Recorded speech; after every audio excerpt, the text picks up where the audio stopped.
Beautiful morning here, the 4th of October 2022. Another day for you to tune in to KUTV Rise today. I'm glad that you are able to join me. I hope you are very healthy, and if you are, please do tell me that on all the social platforms at KUTV Kenya, at Richard_Kenya. I'll be taking in any comments, feedback, and also if you have someone you'd like to tune into the show, please do mention them, and I will make sure that I do inform them, or I do ensure we find means to reach out to them and tell them to tune in to the best morning breakfast show on your televisions right about now. This is Tuesday morning, and therefore we are going into matters of business here on Biashara Tuesday.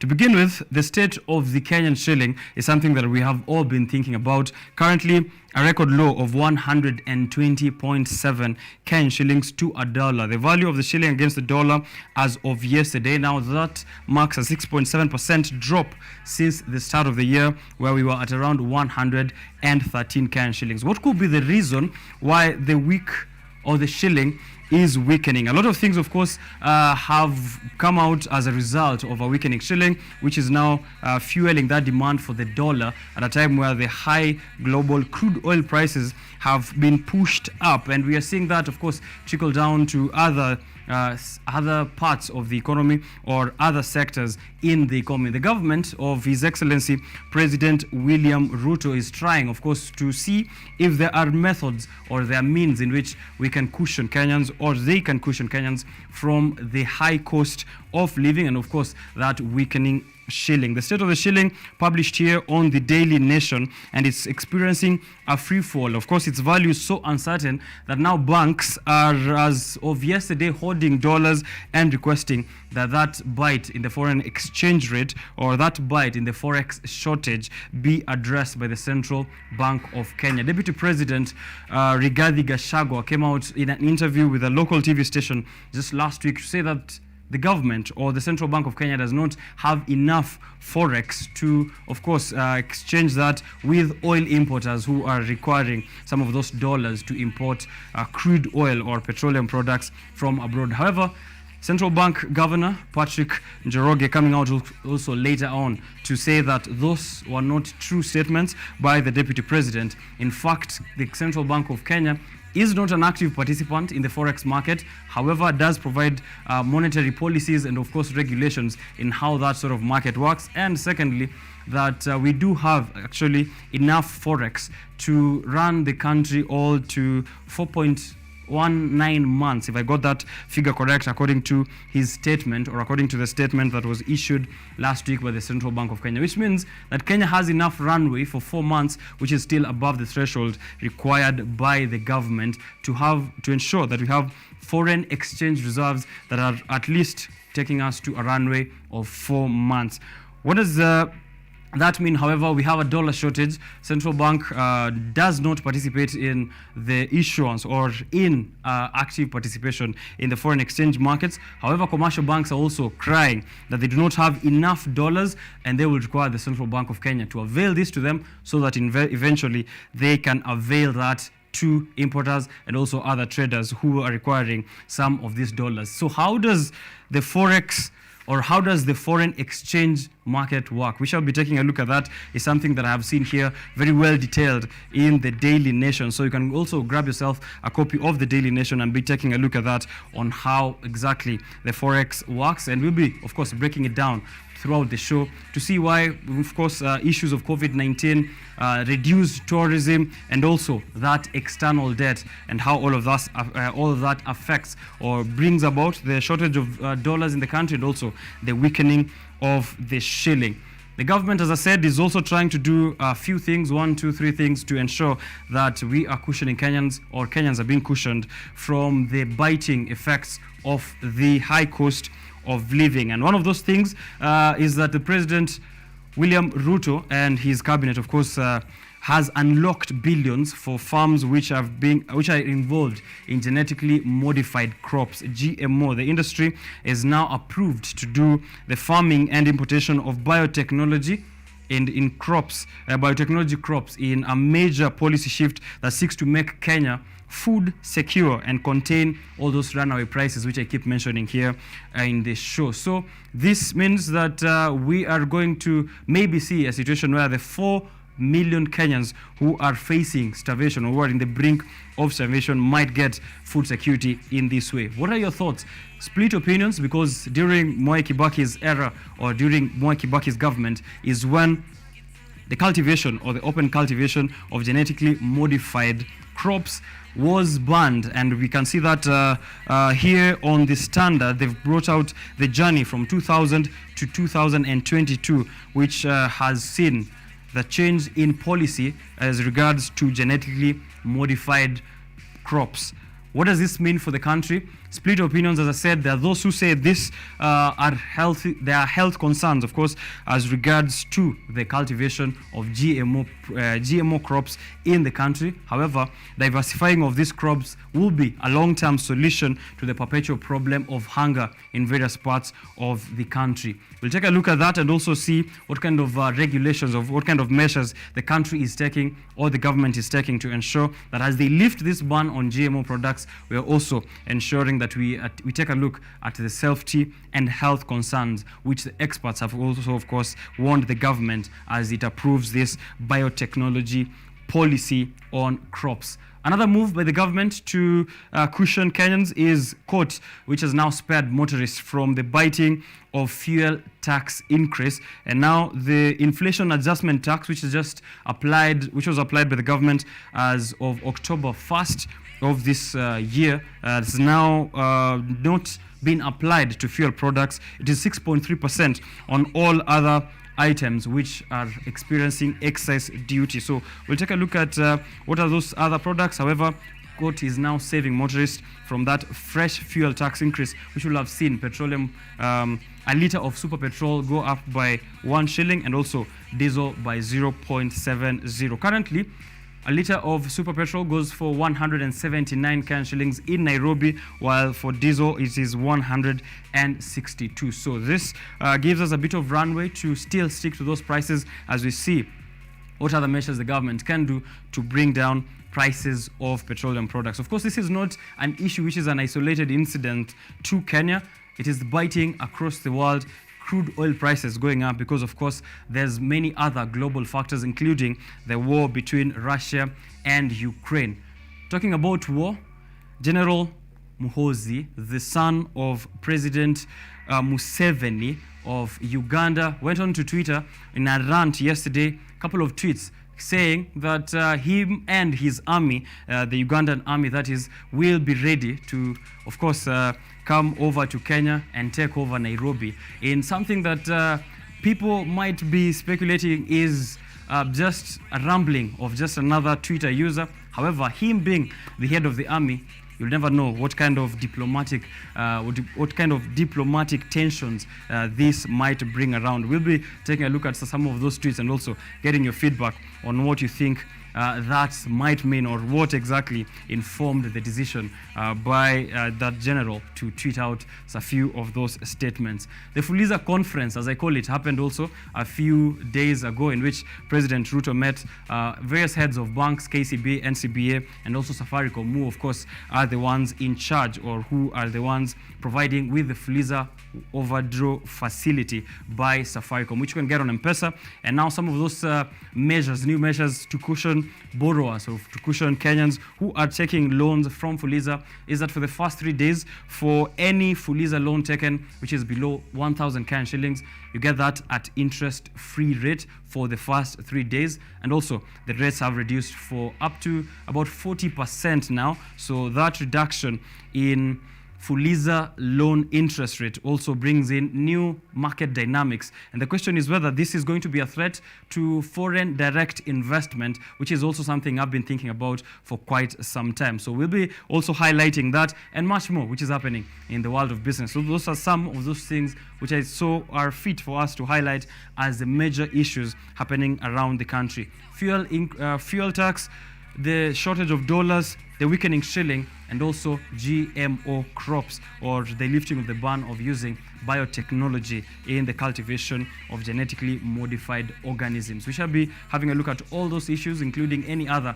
which is coming from the world of politics. Remember, Parliament is also going to decide or taking a look at which part or which faction of the political of the political environment, or for the political parties which are there in parliament, which faction has the majority and therefore going to decide what kind of laws are being passed over at the 13th Parliament of the Republic of Kenya. Welcome to Biashara Tuesday. Tell me much more of business as you see around you. We'll be highlighting that and anything else that you think we might have to look at as we go on with the show all the way to 10 in the morning. Remember, there are guests who are coming in to talk to us matters of finance, money, business, and also the world of startups. You don't want to miss out on those conversations. As you do that, do tell me what is happening on your roads, which alternative routes people can use, what is the kind of development that you see around you in terms of infrastructure. Has the new government already picked up on where President Uhuru Kenyatta left with infrastructure?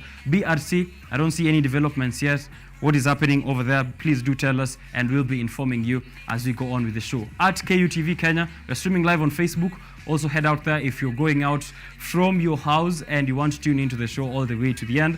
We'll be able to take a look at your feedback also on our YouTube channels, KUTV Kenya Live, where we'll also be streaming from. So don't go too far. We just started. Biashara Tuesday is live on air.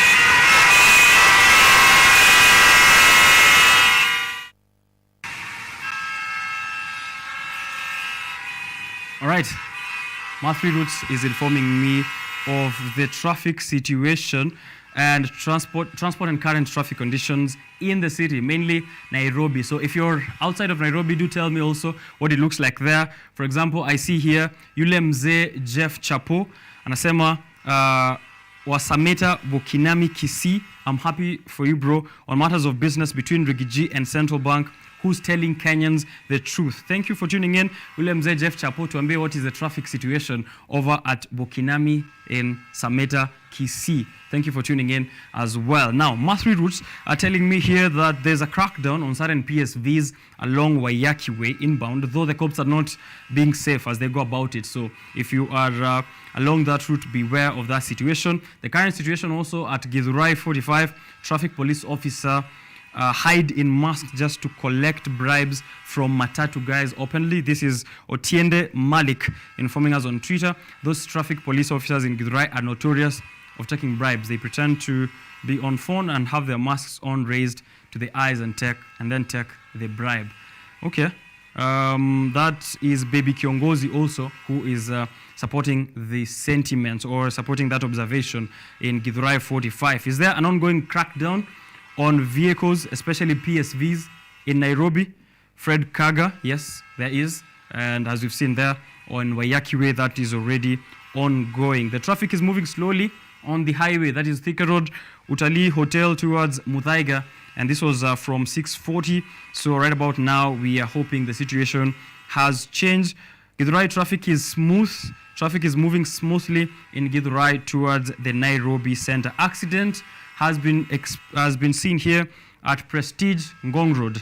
Now, no casualties there, so be safe. Yeah, no casualties, but there's been an accident at Ngong Road, at Prestige Ngong Road roundabout. Military personnel vehicles hit others, but no casualties at Ngong Road. Here, strong political will is urgently needed to create walkways and cycleways in Nairobi. I love the consistency by Nairobians to always tell Sakaja Johnson, governor, to ensure that the safety of pedestrians and cyclists is guaranteed in Nairobi by the creation of proper walkways and cycleways. Why should the actions of two people affect the entire Nairobi? I was getting a matatu to work this morning, and it's been a nightmare due to a crackdown. So if you're on any other road, do tell us, please, if there's a crackdown also. But I think if it is on matatus which are unroadworthy, I think it's important that the crackdown does happen even if that brings a few inconveniences like you getting late to work. It is important that we are all safe. Any other traffic updates? If you are on Langata Road, also beware. The traffic is building up over there. Pale chini expressway, naona kulinyesha jana. It doesn't look good on Mombasa Road as well, so drive safely. There is expressway drainage was poorly done and can be redone better by the initial cost from the contractor and lead engineer sanctioned. So the traffic situation there on Mombasa Road below the expressway is affected by the waterway which is coming through from the drainage system above on the expressway. Concerns by motorists who are crying that the contractor did not do a good job over there on Mombasa Road. Any other updates? If you're outside Nairobi, please do tell us. Mastery Route will be able to see that right about now. Let me have a look at what has happened in your world in the past 24 hours, giving you those news updates in just a bit. Don't go far.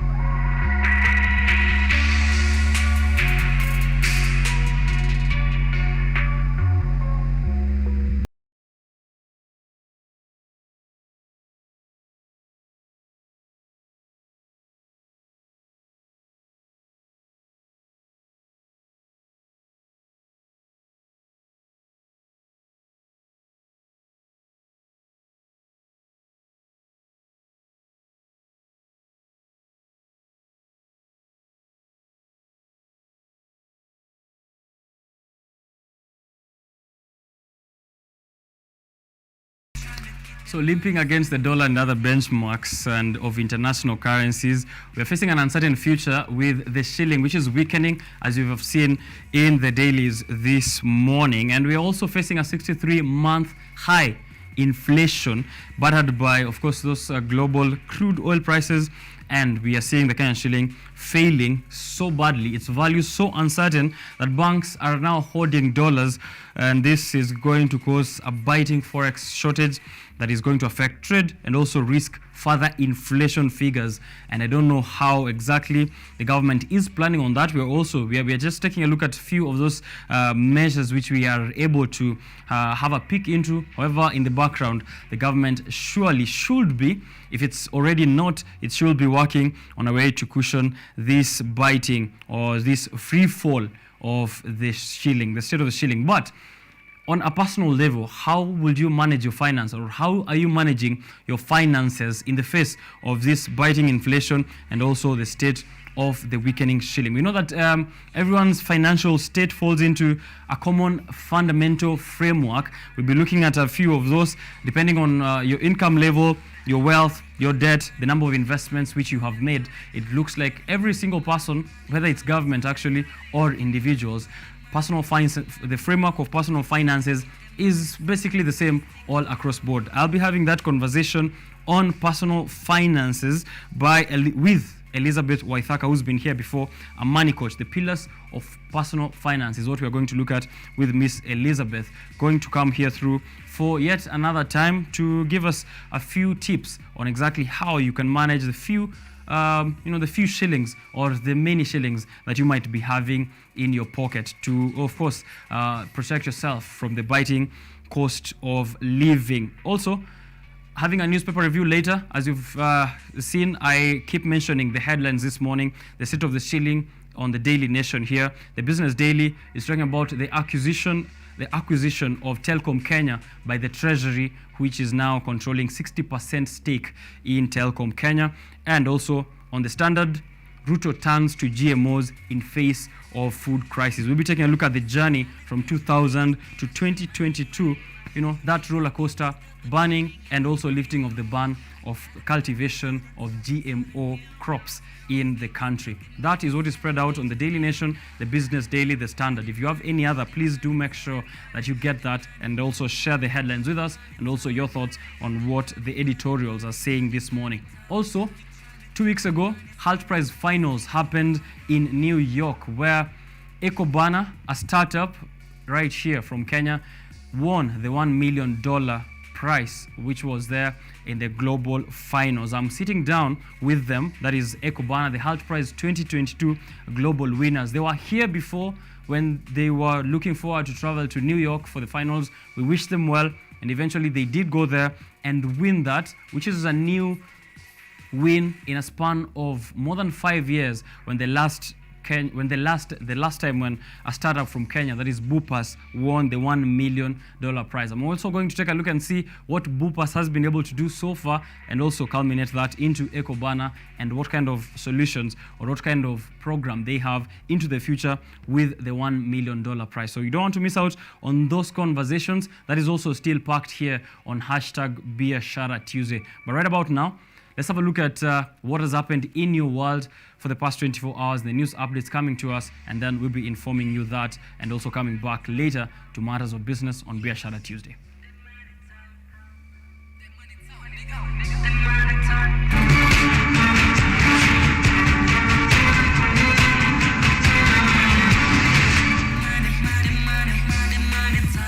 All right. Welcome back to Biashara Tuesday. Continue interacting with us. Now, President William Ruto has of yesterday chaired his second meeting with former President Uhuru Kenyatta's cabinet since his swearing in. The meeting sought to assess progress in the national response to the ongoing drought situation that has affected 23 counties, together with an appraisal of the ongoing humanitarian support and relief food which is being provided to the families in those 23 counties. The head of state, President William Ruto, has chaired another meeting with the outgoing cabinet secretaries who served with the former President Uhuru Kenyatta.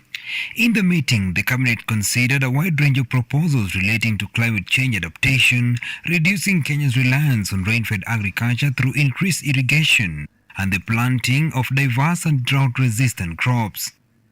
This also saw a lift of the ban on the importation and planting of genetically modified crops and animal feeds, which had been in effect since 2012.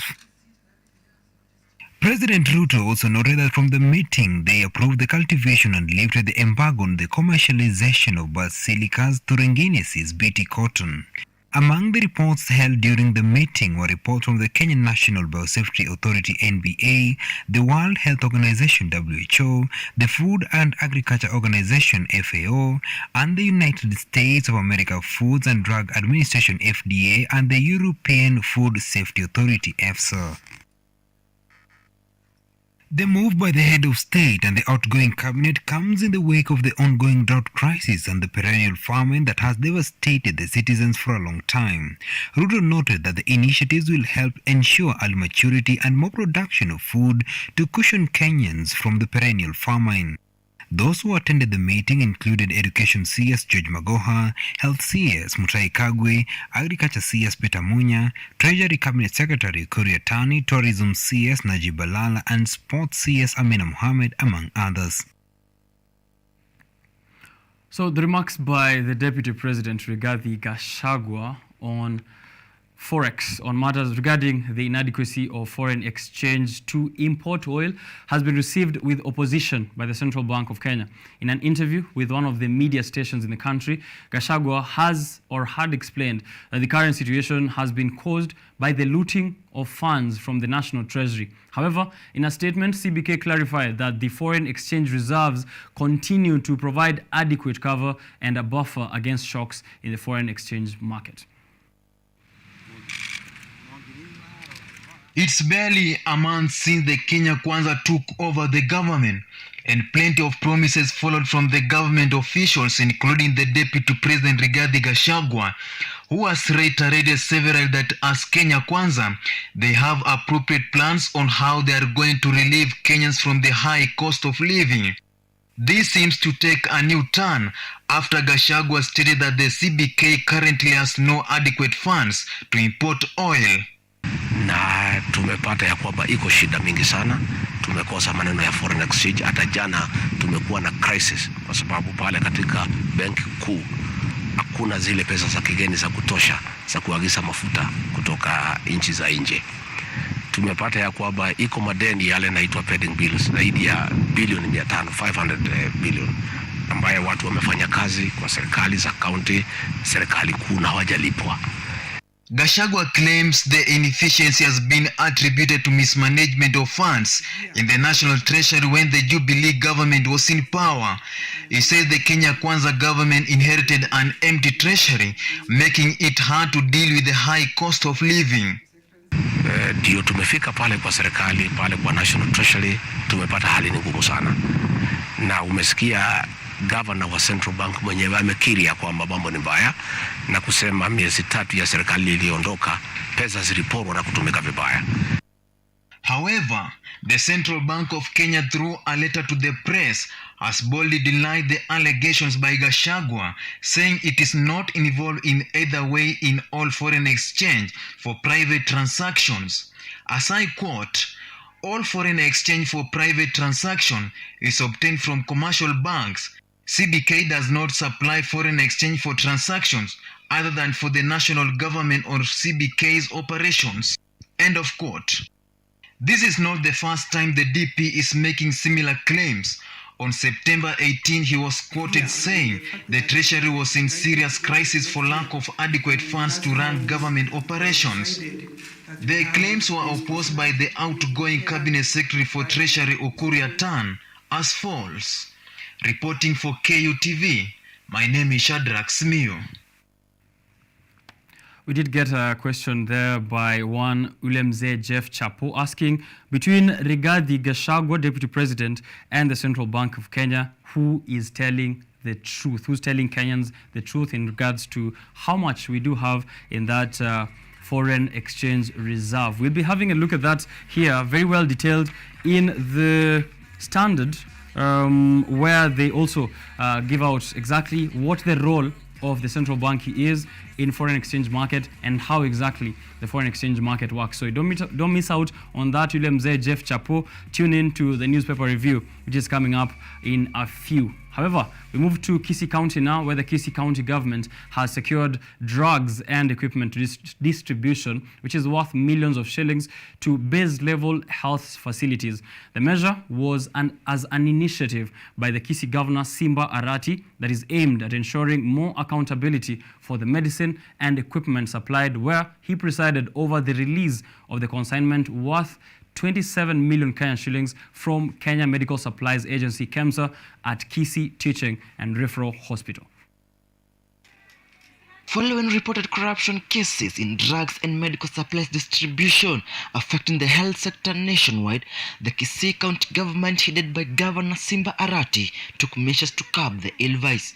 The supervised drugs and equipment worth 27 million shillings distribution consignment was verified by the county's chief pharmacist, as he narrates. I think what we are going to receive is actually essential medicine for all the facilities. These include drugs like paracetamol, amoxicillin, metronidazole, and also in that we also need to have lab components. Chief Pharmacist Cheriot Kemutai confirmed the recipient of the consignment, which included pharmaceuticals, lab components, and non-pharmaceuticals like syringes and gloves, all needed for health services.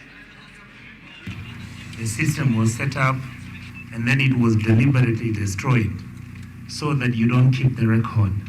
What the governor is trying to do and what we have asked him to do, and he has agreed, is to set up an ICT system where when medicines come, they are barcoded. You take the records of the medicines which have come, where they are going. Happy the technology associates, they will help us to sort out this mess. We're going to put around CCTV, which are intelligent CCTVs, which can identify people, even when they are in their own vehicles, when they are carrying drugs from here. The measure comes as the government works on increasing budget for health in counties to 15% from the current 4%. Jeff Mongi, KUTV. All right. A 60-year-old man was rushed to Garissa Referral Hospital, where he is fighting for his dear life after being critically injured by a lone hyena, which attacked him in Raya village of Garissa County while tending to his cattle. Residents of Raya village, Garissa County, were left in shock after a marauding hyena attacked 60-year-old Abdi Afi Mohammed while looking after his goats in his farm along Tana River, where he lost his left eye during the scuffle. According to the relatives, the hyenas strayed into the goats' farm within the village and started attacking the herd. The commotion and cries from the goats attracted the attention of the old man, who rushed to the scene, but the hyena instead turned to him. According to Dr. Hussein Iman, a general surgeon at the hospital, this is the fourth incident of hyena attacking human in the county, adding that the patient was recuperating well and is in a stable condition. The area residents are now asking officers from the KWS to help families that have been affected and assist them to foot hospital bills, since most of those injured are breadwinners, which has left many families in dire economic state. Jacqueline Wanjiru, KUTV. All right, now, elsewhere, OKENYA Limited, a motorcycle dealer company in Ruiru, Kiambu County, is on the spot over the disappearance of its clients' 30 motorcycles purchased on credit in a span of 3 months. The company is accused of colliding with criminals in the scheme that has left them counting losses. Boda boda operators from Ruiru in Kiambu County are up in arms and counting losses with motorcycle dealers over disappearance of over 30 motorcycles purchased on a hire purchase basis in a span of 3 months. While addressing the media after being denied entry in the company at Ruiru, the district operators claimed and accused the company of negligence and colliding with the criminals in the mysterious disappearance of the boda bodas. This is after they were done paying the loan for the bikes. Pikipiki ni mingi sana. Hapo kwa matangi zimepotea more than 30. Na zote hakuna tujaipewa ripoti. Tumeambiwa ati imepatikana ama haijapatikana. Hatupeangi ripoti. Sasa tuko na shida sana. Tunaomba serikali iingilie kati, itusaidie sana. Juu sasa sisi tunaumia. Mtu amechukua pikipiki ya loan, amelipa 250, inarudi inaenda. Wakati amemaliza tu kulipa hivi inaenda. The said stolen bikes are traced as far as Namanga border between Kenya and Tanzania, while the reported missing cases are usually when one is done servicing the loan, leaving them with no means to fend for their families. Kama yangu ilienda juzi, after kufuatilia kama mimi nilifuatilia juzi, siku yote tumeshinda kufuatilia, sijapata response. Nikipiga simu naambiwa wanafuatilia lakini watatupea feedback. Hatujapata hadi sasa hatujapata, hawaja communicate anything. Hadi sasa ndio tunasema hata serikali at least waingilia tu waone venye watatusaidia. The operators now want the government to launch investigations on the dealer companies of their roles in the disappearance of the boda bodas. In 2021 alone, approximately 400 bikes were stolen nationwide, with criminals targeting the new bikes acquired through credit, a loss that translated to about 60 million Kenyan shillings. Reporting for KUTV, my name is Shadrach Smiu. Still on the rights of citizens, the Kenya Human Rights Commission held a solidarity press conference at their offices in Nairobi in support of the Maasai community in Tanzania, following a judgment by the East African Court of Justice on the 30th of September 2022 that failed to find the cause on the case filed on forceful eviction of that Maasai community from their ancestral homes in Tanzania. This led to its dismissal.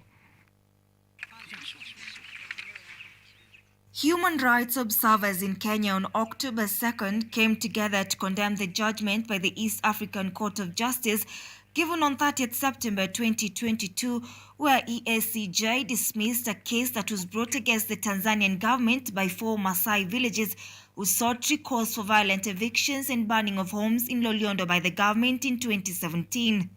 The case, which has continued to make headlines, was brought forward after violent government-led evictions in the Maasai villages, which border the Serengeti National Park to the west. Of concern, the evictions of the Maasai from their lands have been encouraged by international conservation organizations, which have always portrayed indigenous communities as a threat to conservation.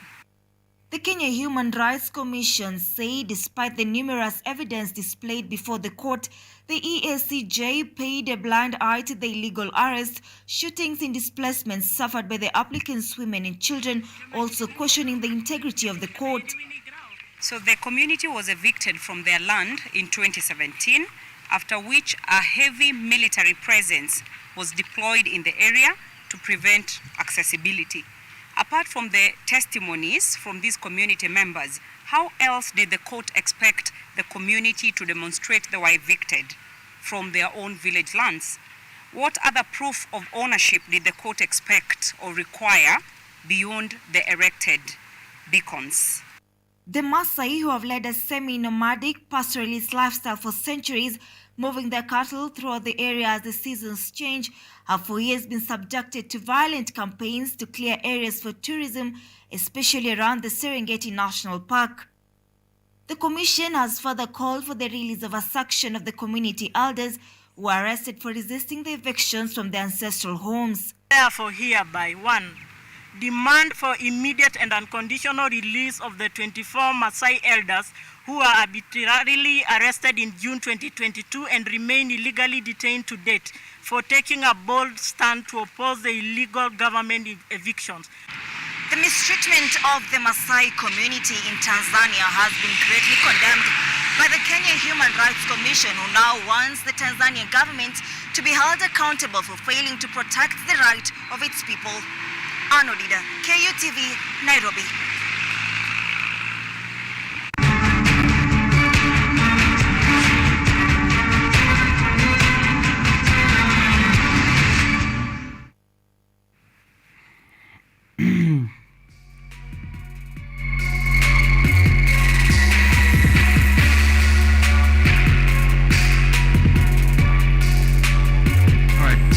Now that final report by Ann Odida brings us to the end of the news updates this morning. However, we just began. We're just starting out Biashara Tuesday, much more coming up. Billy Haemba is joining me in a few to take a look at the headlines and also the stories which are making the economy or the stories which are informing the economic direction in which the country is going. So we'll be having a look at the Standard, the Daily Nation, the Business Daily. As I said earlier, if you have access to any other, please do ensure that you are telling us what the headlines are looking like and also what your thoughts are on the various issues which have been addressed in the editorials. Billy Haemba is the organizing secretary of the Peer Mentors Club of Kenyatta University. Also, we'll be going into much more matters of political awareness and also what are some of the things he feels can change or should change in how we are doing or conducting politics in the country and also on a personal level.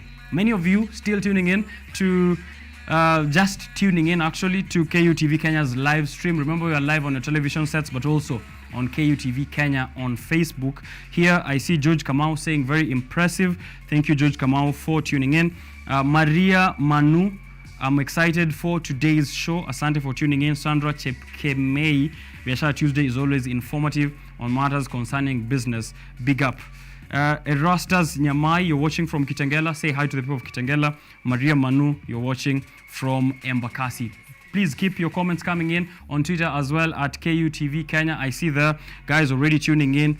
Son of Doro tuning in from Nakuru, is it? Yes, that is from Nakuru. Shamga Bosire also tuning in from Nairobi, Kenya, saying it's undisclosed location. Asante for tuning in though, Shamga. Continue with us all the way to 10 in the morning. Taking a short break, then I bring Billy Haemba back, so don't go far.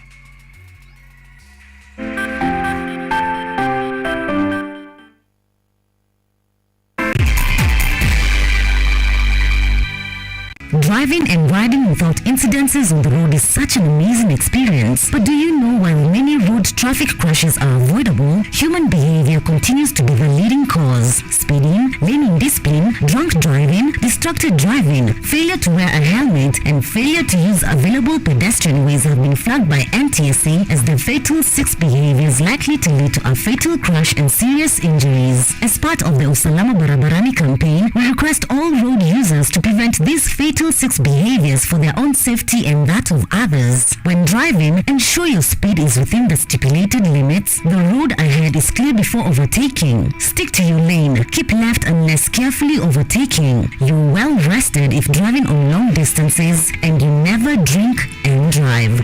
Usalama barabarani starts with you. Fika Salama. This message is brought to you by the National Transport and Safety Authority and the European Union. Today I am at DIN, Digital Education Africa Network. So at DIN we have a program we call Classworks program. As you can hear, is that a classroom is supposed to work for the student. And this Classworks program is filling a niche to understand that we do have modern students in the classroom right now. And also with the changing world with technology, that students have access to technology in the classroom. We give digital tools to schools. These are computers and also something we call the LUMPI. So most of the schools right now don't have computers. So we provide that in our program. Motocross is a form of off-road motorcycling held in enclosed road circuits. In Kenya, most of the races are held at the Jamhuri grounds. In today's episode of The Future, we focus on young motocross enthusiasts from Kenya and neighboring Uganda.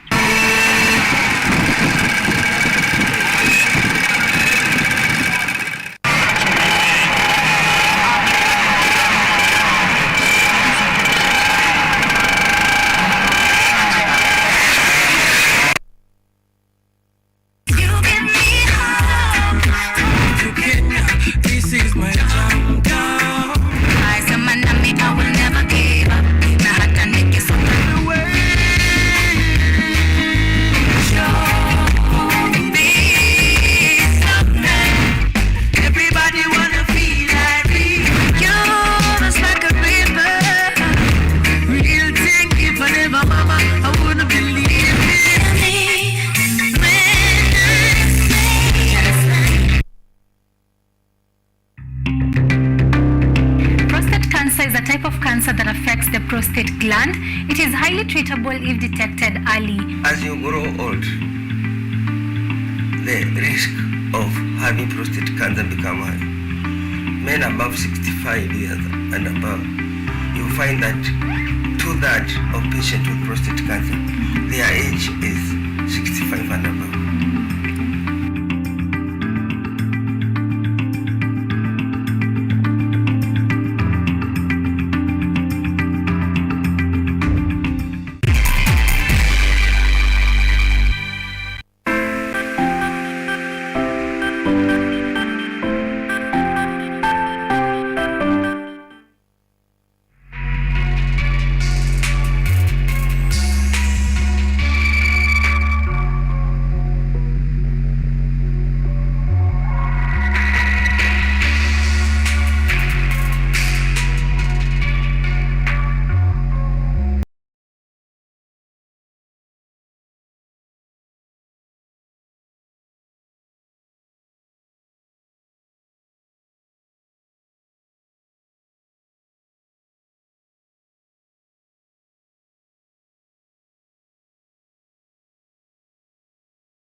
Welcome back.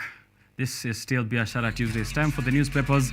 The headlines here. My name is Richard OKENYA. Tune in to the live stream on KUTV Kenya's live Facebook, and also tag me at Richard_OKENYA. I'm sitting down with Billy Haemba to have a look at the headlines. As I said, let me just read them real quick, and then we can get to see what his thoughts are and also his analysis of the various issues which have been raised here. So many things to discuss. But first off here, the Standard, the headline reads, Ruto turns to GMOs in face of food crisis. So with more than 4 million Kenyans on the brink of starvation, the cabinet has decided that lifting the ban on GMOs will increase irrigation, and as diversifying of crops will be the long-term solution to the perpetual problem of drought and famine in the country. State of the shilling is what I'm seeing here on the Daily Nation, and 120.77 is the value of the shilling currently against the dollar, and this marks a 6.7%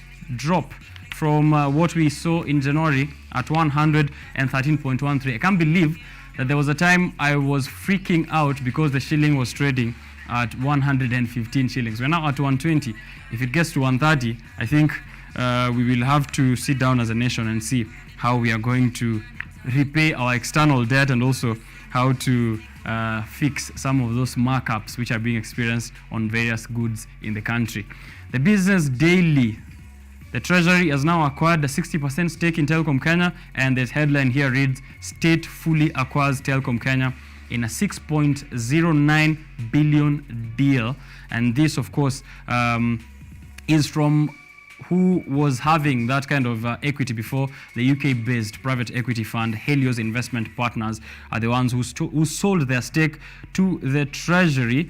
And this was done actually in Uhuru Kenyatta's last days as president. So that, and also something else that happened a few days while Uhuru Kenyatta was still president in days which were leading to the inauguration of President, or His Excellency President William Ruto, is that fresh fuel tax, or that exemption of fuel from the inflation adjustment tax.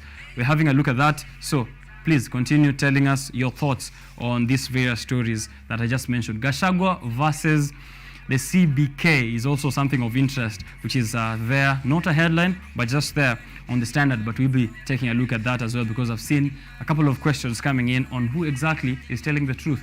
Is it DP Gachagua, or is it the Central Bank of Kenya? Billy, welcome to the show. Thank you so much. How are you doing? I'm fine. Yeah? So great. Yeah, maybe just introduce yourself before we get into this. The Peers Mentor Club, and also matters of political literacy. Just a short introduction to maybe our viewers to get to understand you, and then we can get into the headlines and more stories on the dailies. Okay, viewers, my name is Billy Hayamba. I am currently a student at Kenyatta University. I am the organizing secretary of the Peer Mentors Club, and I'm also looking forward to the founding of political literacy and consultancy, and I'm very glad and happy to be in this studio today. Right. We'll be getting into that conversation on political literacy just in a while. However, let's maybe, I don't know, which is your favorite headline? We can start with the one you like the most. The Standard or the Daily Nation? The Standard. All right. Ruto turns GMOs in face of food crisis. You were telling me earlier that maybe just asking your view. Of course, seeing that President Kibaki's government did ban GMO cultivation in the country, but now President William Ruto lifting that ban, trying to get you which side you're on. You're saying that there are dangers we need to consider in the cultivation of, or in the lifting of that ban. Maybe what are your deepest concerns when it comes to GMOs? You know, as much as I try to believe that technology is evolving every now and then, and it may not be bad to try new things, but I think Kenyans were not yet ready for the GMOs. Mm-hmm. Because one thing about Kenyans we love fast things. Mm-hmm. We are impatient. We love doing things on our own. And you know, like you can see in those developed countries, you will see that the procedures that are done in these GMOs, because these GMOs involve inducement of genes or hormones into crops or animals to produce some desirable traits. Mm-hmm. And you know, Africans or Kenyans, we are likely to sometimes surpass or underdo it, because you know we all believe in making profits. Mm-hmm. And of course, I don't think if we have any that agent, you can say an institution mm-hmm. that is best there to regulate the importation or the growing mm-hmm. or the manufacture of these GMOs. Mm-hmm. And of course, it may expose Kenyans into great dangers, because you know these things when consumed, and sometimes they may be consumed in active forms, because we really need to take so much process to ensure that these GMOs are standardized to an extent that there will be no harmful states into their bodies. Right. But how we sure that the Kenyans will use these right procedures? And if they will use, what will they be their measures? Will we say that KEBS will be in charge of this? And of course, we've seen so much products have been entering the market despite us having Kenya Bureau of Standards, which are harmful to the Kenyan societies. You've been talking about the mercury, sugar in the stuffs. Yes. What if this GMO stands to be even more worse than even the mercury? Than what we have seen in issues of aflatoxin, and that has been seen in sugar and some of the black market sort of flour that we've seen. Now, the president did say that the cabinet has considered some of those concerns or proposals, and the argument, of course, is that we need to stop or to reduce the reliance on rain-fed agriculture by increasing irrigation, planting some of these drought-resistant crops, especially in some areas, which the 23 counties, of course, we've seen where the drought has been quite a menace, where drought and famine has been quite a menace. So maybe if we don't go to the GMO direction because of health and safety concerns, as has been from the past, what would be the relief maybe then we can offer some of this, or 4 million of these Kenyans who are undergoing starvation? The president started his term very well on a right foot by saying that he's going to increase the fertilizer, he's going to decrease the prices of fertilizers, of which is a good thing. And of course, most farmers have been incurring losses because of planting crops without fertilizers. And when we subsidize the prices of fertilizers, it means that it's going to be affordable for every Kenyan. And if it's become affordable for every Kenyan, it means that we're going to increase the rate of food production in Kenya. And then, of course, look at the northern counties, we can say Turkana, Marsabit, and Moyale. They have land capacity. They are dry, yes, but that's not an excuse. Look at the countries such as Israel. Israel is a desert, but it does irrigation. And of course, I believe the current research that was done in Turkana, we saw that there's so much underground water. If that underground water could be utilized to irrigate that land, I believe that land will be a very better place. Because Kenyans, as you can see, the population rate, it's like 68 people per kilometer squared per kilometer squared. So it means that there's so much land for agricultural use, and it's only that maybe that land is dry. But if in case the government just tries to do what we call irrigation, not just using hormones or genes to cultivate them, but using plain water, which is likely to be produced from the ground or from the reservoirs, it means that they will be able to produce much arable. The problem is Kenya is that we don't have that sufficient education on crop. We rely so much on cash crop farming. Right. All right. Here I have the long road to allowing GMOs in Kenya, information provided by the National Biosafety Authority. Maybe I just mention the highlights. In 2006, Kenya approved the National Biotechnology Policy, and this in 2009, National Biosafety Authority established with the mandate to exercise control over transfer, handling, and use of genetically modified organisms. So there is the National Biosafety Authority, which is supposed to take a look at how exactly we are going to be handling, or how exactly we're going to conduct this genetically modified cultivation. So a lot of stuff happened, of course, regulations, research activity throughout the years, approval of genetically modified products and cultivation. But in 2012, the Minister of Public Health, Beth Mugo, established a task force to evaluate information on the safety of GMOs. In 2012, again, Kenya banned GMO imports, and May 2012, still, Kenya approves the modification of banana for development of doubled haploid plants under the laboratory and greenhouse conditions in Kenya. In 2013, however, a task force again came back with a report noting that the government was actually right in banning the import of GMOs. Fast forward to April of 2022, that is, the United States faults Kenya over the failure to approve imported GMO foods and crops. And now, in October 2022, the ban has been lifted. So it does look like there's also international concern and diplomacy involved in how this approval has been done. So maybe we get to have the National Biosafety Authority have a thorough look and find, maybe not totally ban GMO cultivation, but maybe have a very well instituted regulatory body to ensure that there is safety in the cultivation of this. What will you take on that?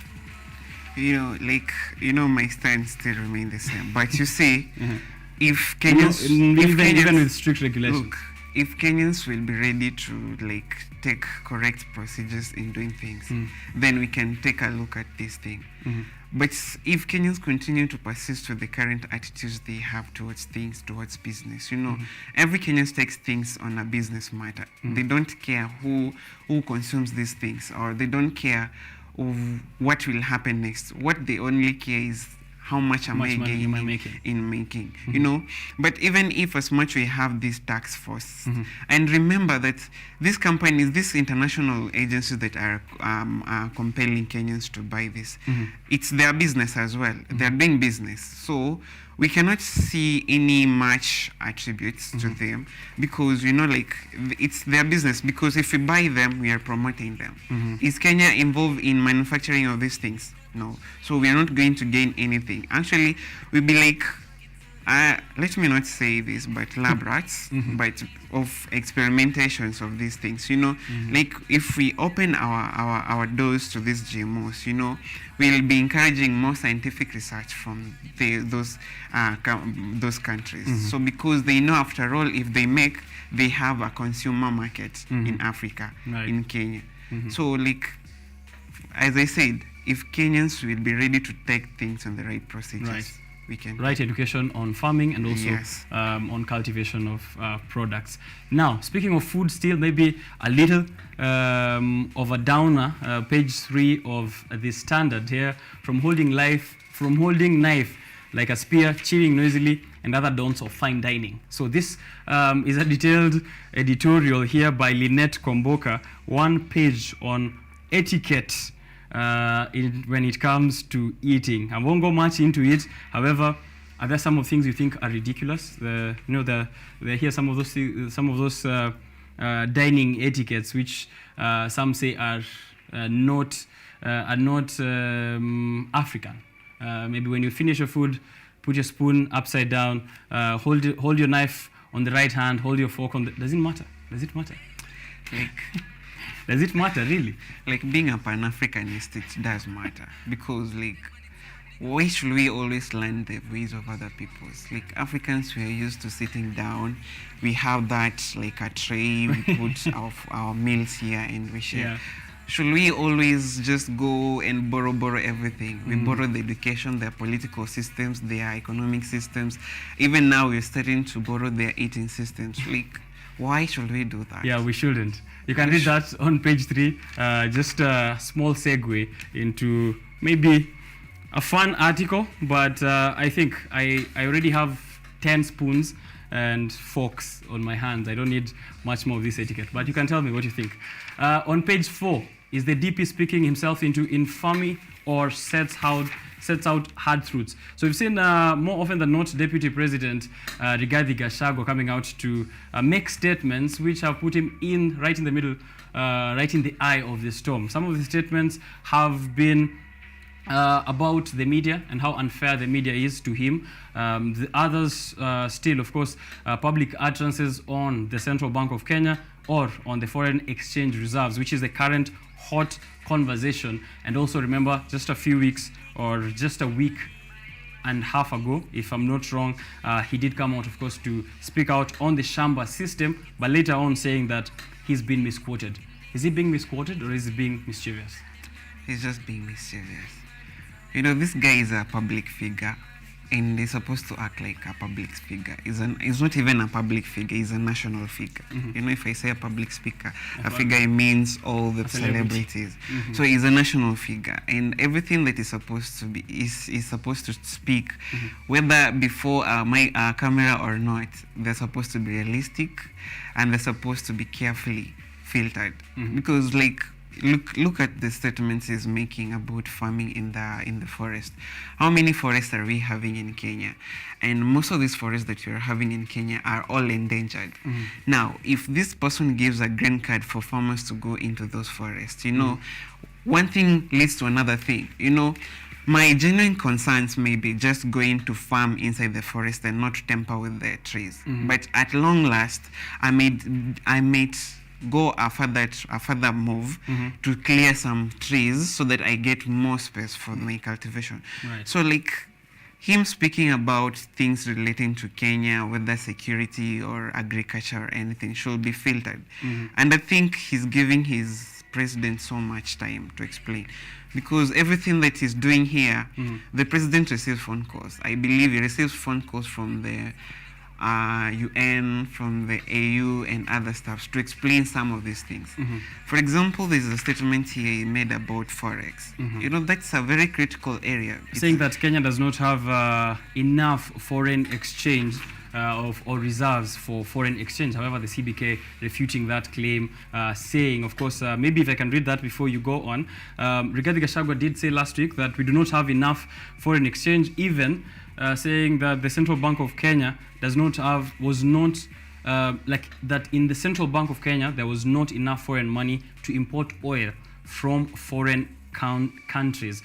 Later, the CBK issued a statement saying that CBK does not actually supply foreign exchange for transactions other than for the national government, and that oil importers therefore obtain their requisite foreign exchange from commercial banks and not CBK. And that is exactly how it works. CBK does not give dollars to Kenyans or to traders. It gives out to commercial banks, which eventually avail this to any traders who might want to do the exchange. DP Gachagua saying that Kenya does not have enough foreign reserves. However, CBK says we do have enough runway to take us to 4.5 months, roughly 4.5 months, which is still within the threshold required by the government for the CBK to be holding in terms of foreign reserves. So maybe he gets people who know or gets experts who are experts in finance or experts in agriculture to speak on his behalf, or maybe he does not have enough advisors. No, he's not even supposed to be speaking about it. Yeah. That's not even the work of the deputy president.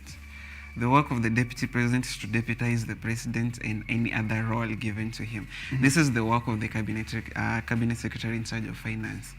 And these statements, the foreign investors depends on foreign exchange to do business with this country.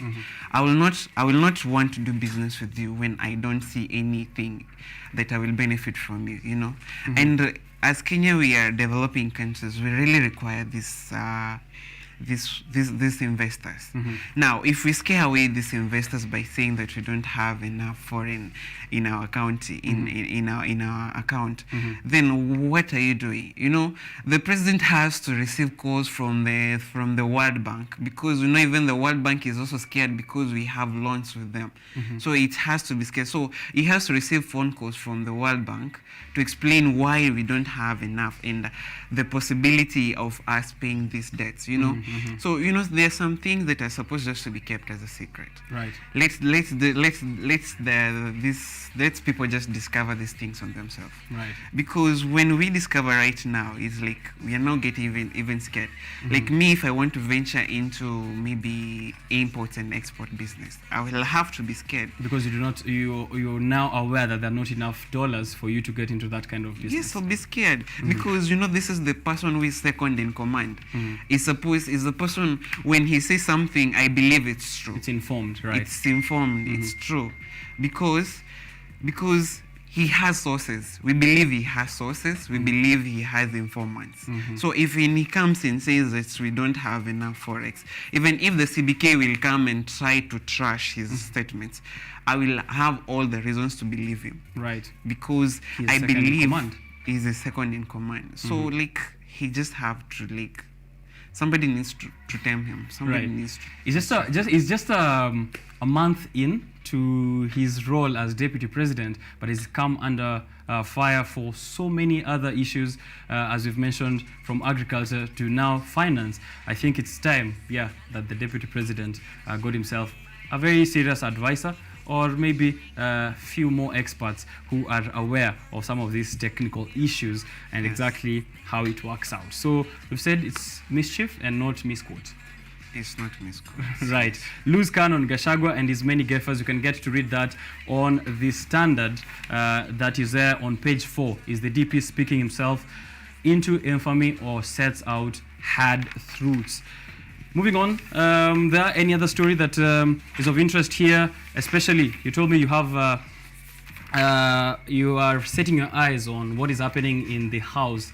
That is matters of who is taking the majority side in Parliament. Legally, Azimio has 173 MPs, but Kenya Kwanza has 180 MPs after raiding the rival camp. The Speaker, that is Moses Wetangula, has assured that he will handle the leadership matters in an impartial manner. So we've seen that UDM, PAA, MCC, and MDG moved out of Azimio. Those are some of those parties which jumped ship to President William Ruto's side of Kenya Kwanza. How do you guess Parliament is going to look like if we have this kind of jumps? Of course, we witnessed this even before the swearing in of members of Parliament. However, still, Wetangula saying that he's going to be fair in how, or going to be impartial in how business is conducted in the House. Well, I think it's time for Kenyans to mature up in terms of politics. How do you switch camp because your coalition failed? Then what was your goal? Your goal was just to enter Parliament, not any other role. Because actually what they have done, it's not even recognized in the Constitution. Because there's a laws or there are enactments that governs the switching from coalitions to another. Right. I think it requires, 6 months or something for one to legally move from one coalition into another. So whether they like it or not, they're still in Azimio. They have just confirmed their loyalty to the president. But that does not mean that they have shifted. And if they mean that they have shifted, then it means that their seats should be declared vacant according to the Constitution. Right. Their seats should be declared vacant. So I don't think if this whole situation of majority should be a question. I think it's genuinely that Azimio has the majority in the Parliament, and it should not even be a debatable issue in the Parliament.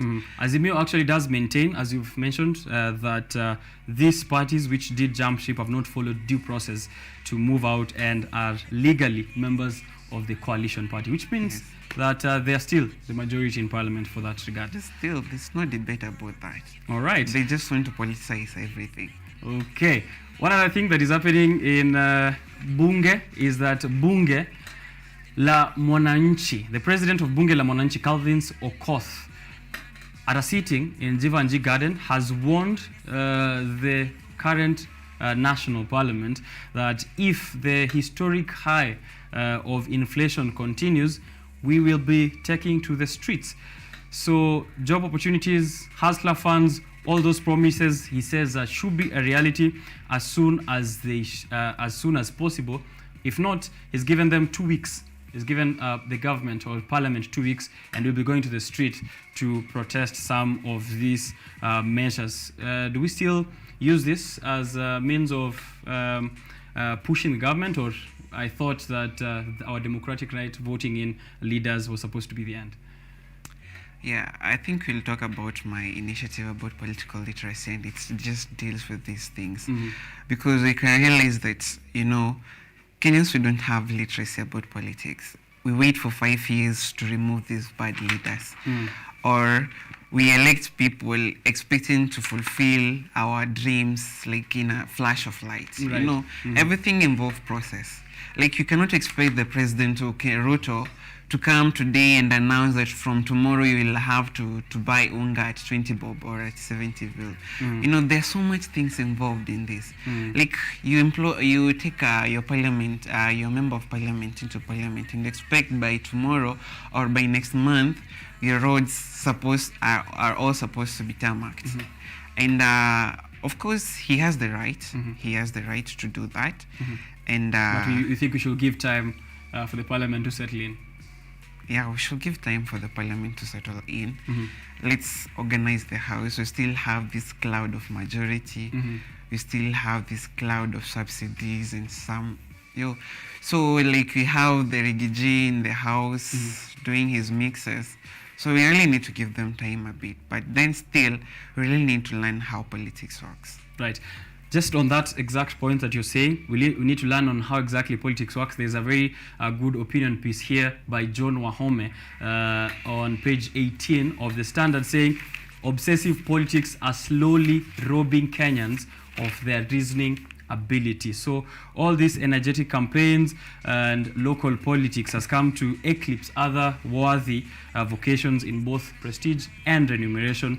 There's that super obsession into the process of politics or the process of elections, but less on exactly how the political process works and how functions or how the machine functions in matters of politics. So as you said, maybe we do actually need to have more political literacy, and we'll be getting into exactly what you do.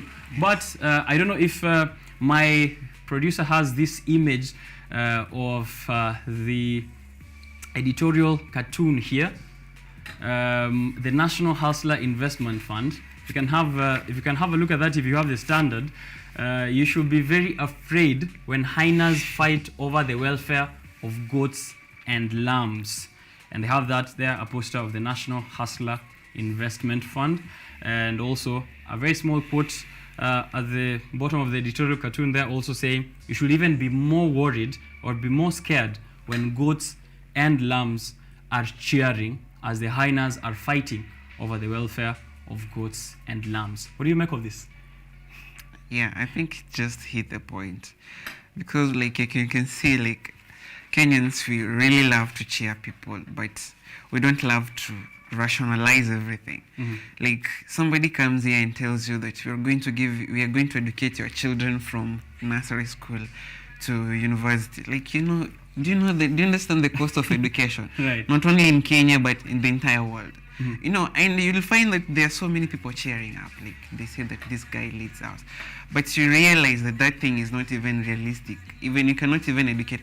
Even the free primary education in the village I come from, there are still people being sent home every week for activity fee, for this fee. So there's no day that you'll see these hyenas fighting for the lamb, because after they have finished fighting for themselves, the next target will be the sheep. Right, definitely. Yes. Of course. So maybe you take a look at that and also tell us your interpretation at KUTV Kenya on all social platforms. That maybe we move from the Standard and have a look also at the Daily Nation. The state of the shilling, 120.77, the value of the shilling against the dollar. Maybe if you're not aware of how things have been, this is a new low which has been seen since the beginning of the year at 113.13. It is going to force us to pay more on external debt, and traders are going to mark up their goods, which means that when you're doing importations, you are doing it in dollars, right? Yes. When you're doing exports, you're doing it in Kenyan shillings, which therefore means we need to increase our exports if at all the shilling is going to survive against the dollar.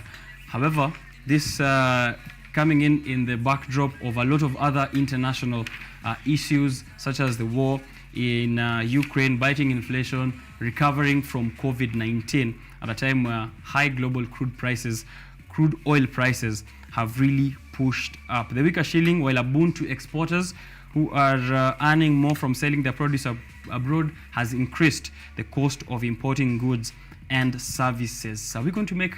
There's so much happening that is preventing the shilling from getting or from bouncing back.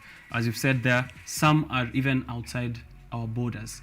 From your perspective, is there a way to bring back the shilling? Well, the only way to bring about the shilling back is to consider what you call a corruption model. You know, the President Ruto focused much on the economic model without focusing much on the shilling out the corruption model. Because I can see Kenya, we have money. Like, if the president can come before a media and say that we are losing 2 billion every day, do you know how much is 2 billion every day? Like, in a week, we have like 14 billion lost on corruption. And you know, this is the billion that's supposed to be to be channeled into the economy to boost the shilling back to where it is. Like, as much as we may try to blame the war in Ukraine, you know, the war in Ukraine is not fought on Kenyan ground, you know. It is not fought on Ugandan ground. It's fought in Ukraine, and it's fought, and meaning it affects every nation that surrounds the Russia and Ukraine thing, including the United States in the entire European Union.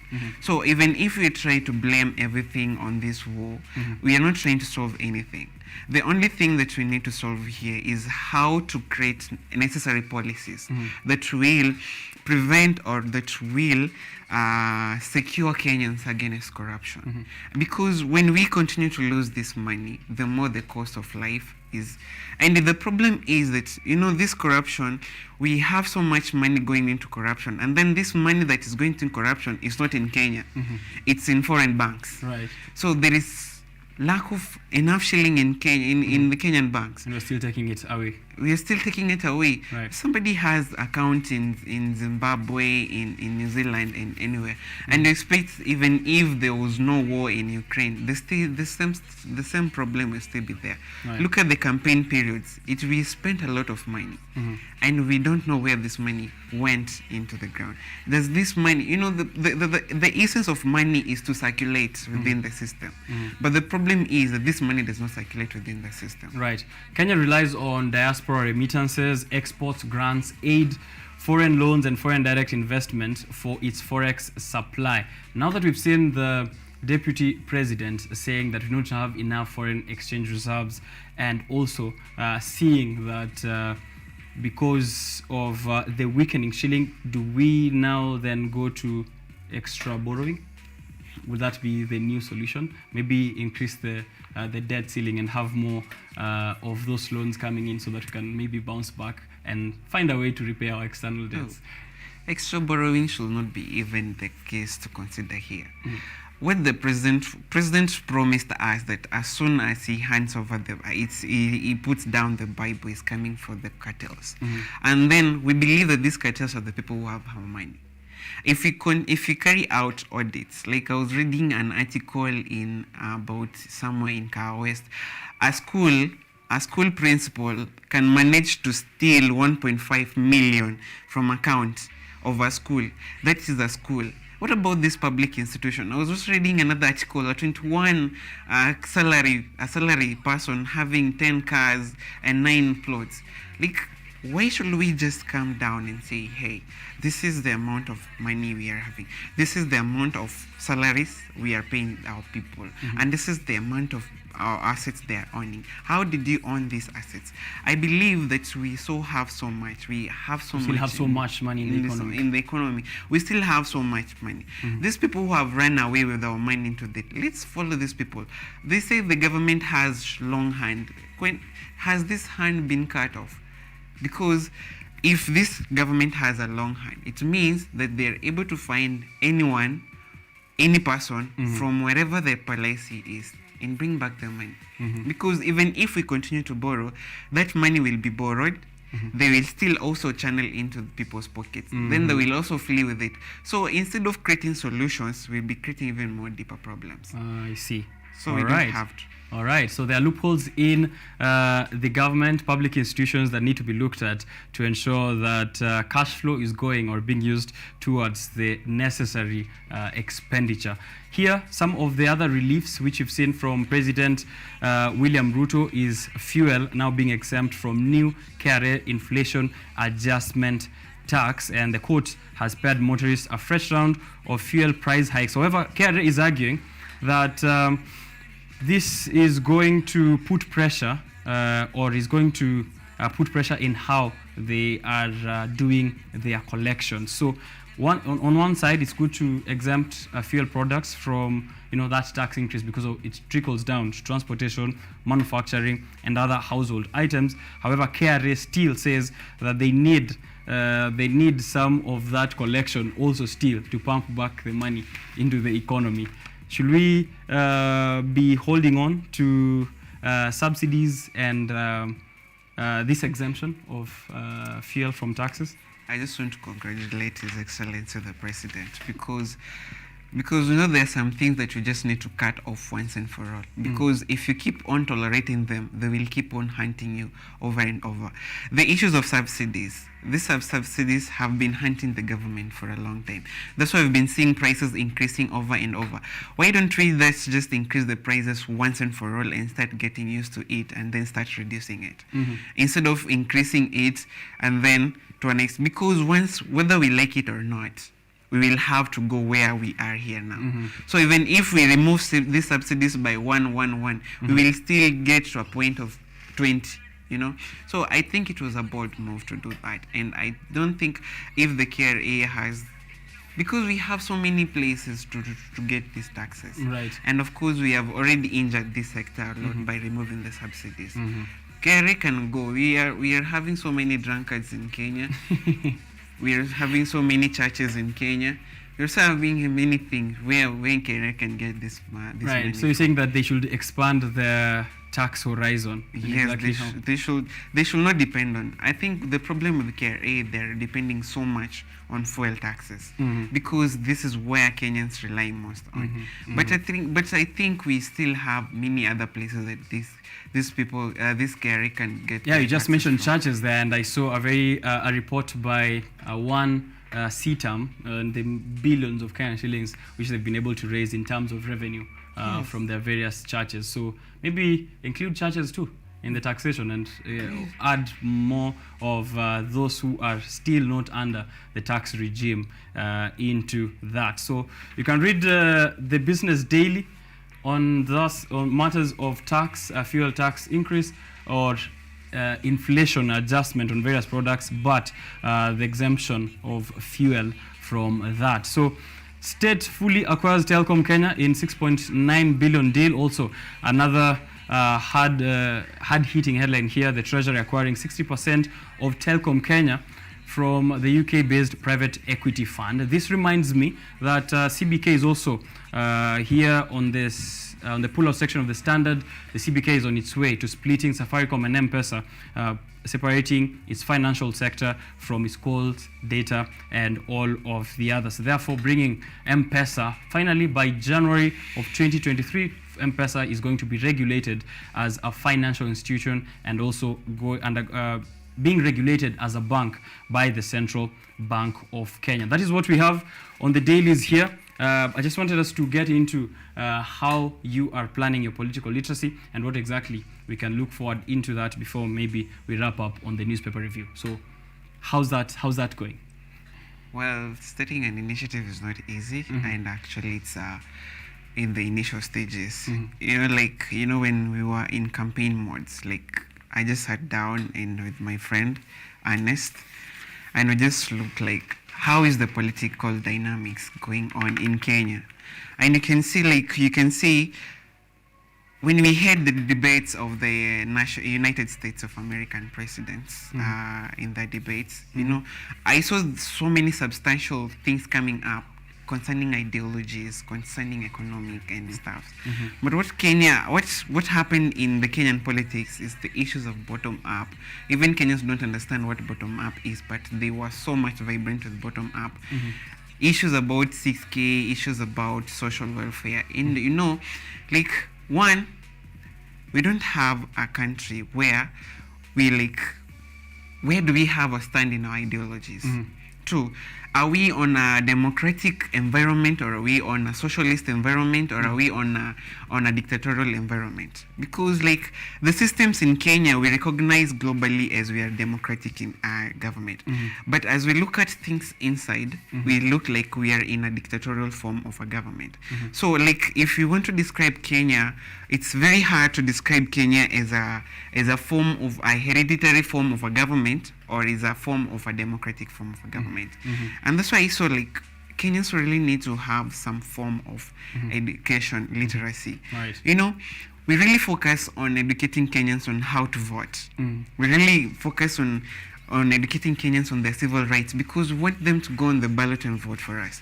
But I've never seen people getting to those villages and educating Kenyans on their civil rights, on their rights to someone other than the MPs, the right to participate in the parliamentary proceedings, because the constitution gives the Kenyans rights, because it compels the parliament to make its proceeding public and to facilitate public participation in their proceedings. But that has never happened. Right. Those people who goes to the speaker's chambers are the elite people in the society, not the common mwananchi. Right. And the things that they are Right. made in those the things that are made in those parliaments mostly touches on the common mwananchis. Right. So maybe let me before we get into the parliament and access in terms of how Kenyans can get to participate in the active proceedings of parliament on the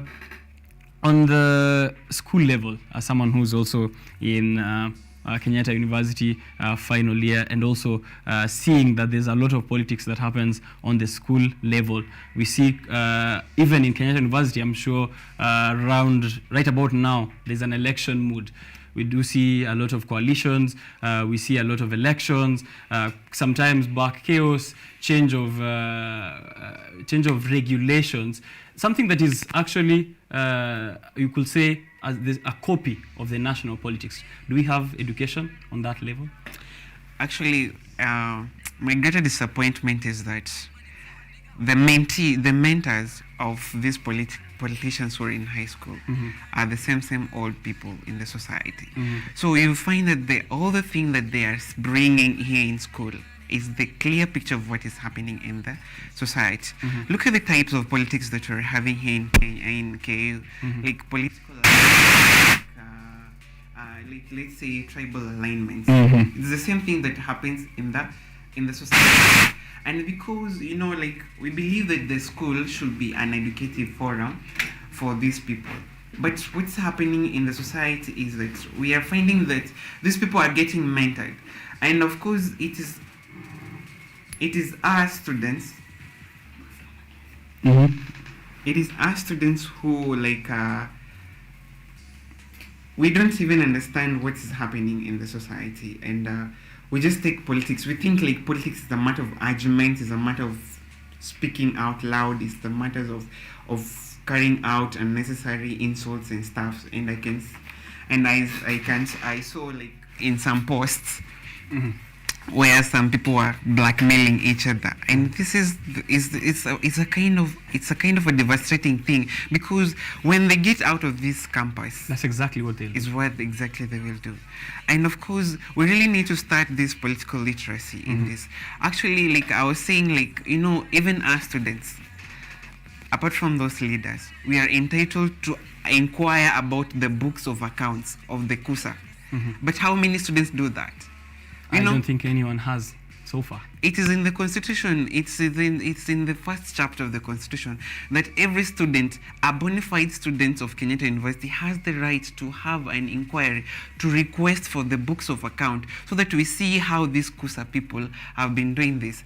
And it's this kind of the ignorance that we students are taking back to the society. And you'll find that an MP will squander all the money, but will not even question about it, because we are having events which are organized by these students. We're often having this political arena that are organized by these KUSA students.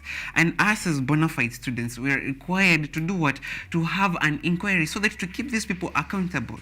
But when there is no accountability in the government, especially by the students or by the citizens, then there is no political. We may be keeping on blaming the MPs and and these politicians for being greed and for taking their own self-interest. But what have we done? What have we done in that direction? So, in terms of political literacy that you want to do, what are the steps you're going to take, or that you're currently looking towards taking, to ensure that every single Kenyan, or at least as many Kenyans as possible, are aware of more rights other than just the right to vote? They are aware of the legal proceedings, they are aware of political proceedings, and everything else that concerns a democracy.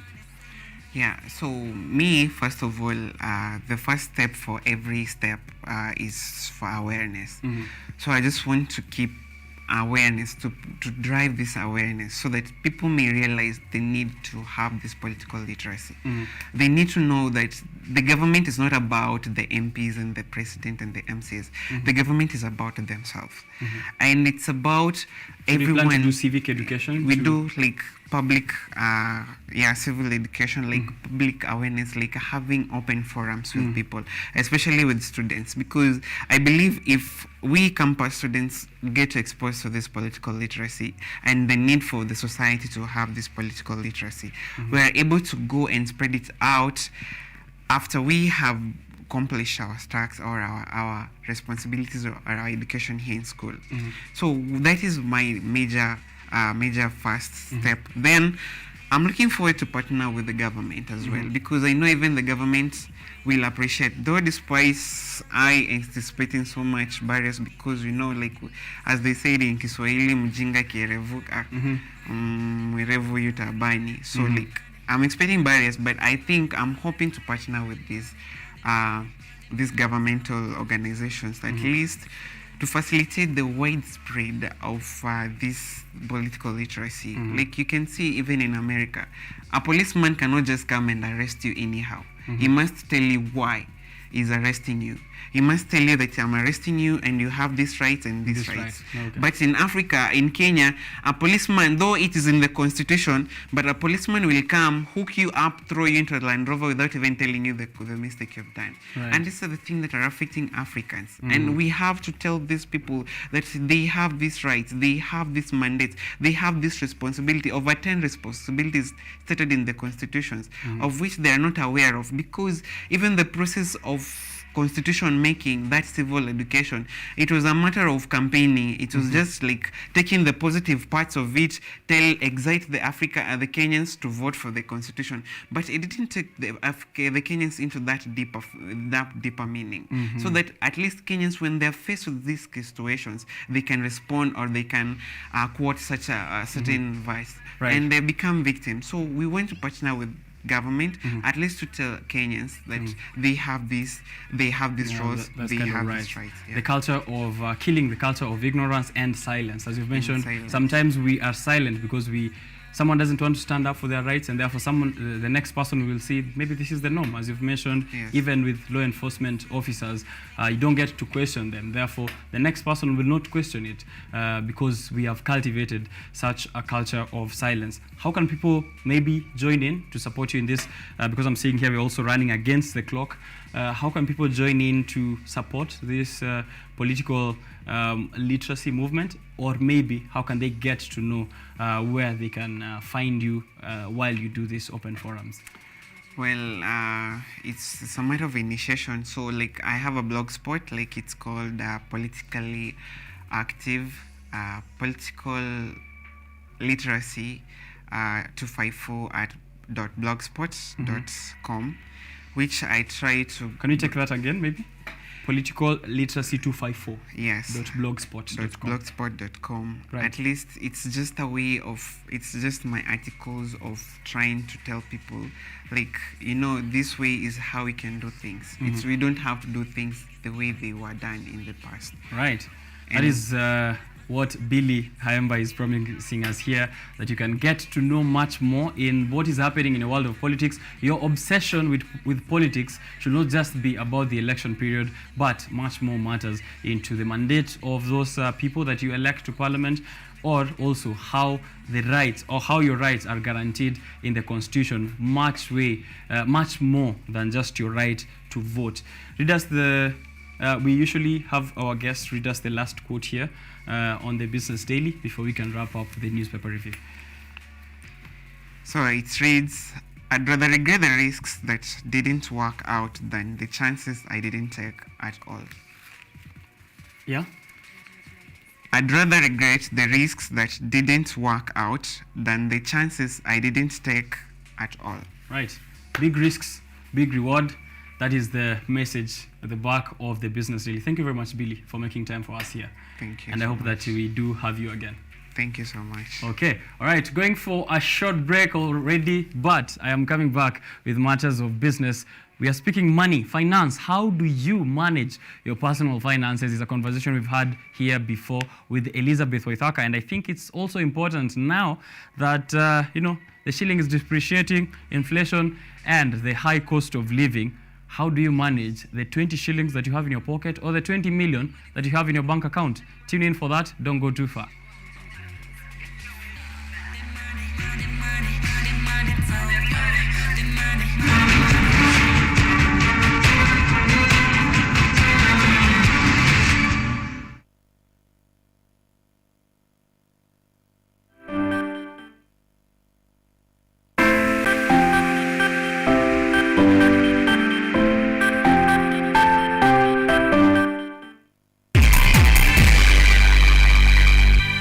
Lola is an app that gives you a chance to watch videos, listen to audios, and read articles wherever you are for free.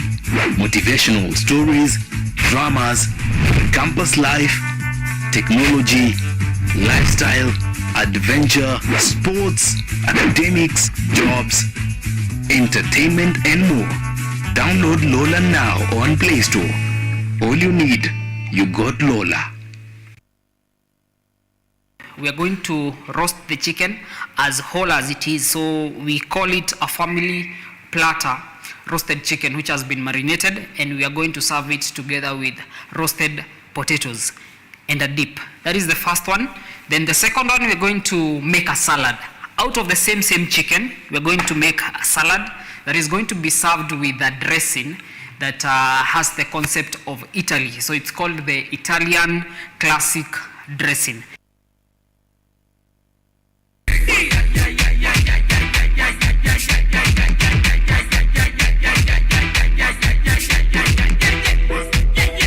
What is this magic?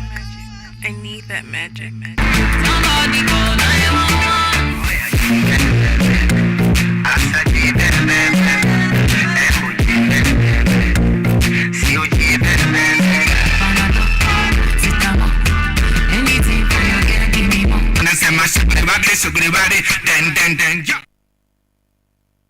Motocross is a form of off-road motorcycling held in enclosed road circuits.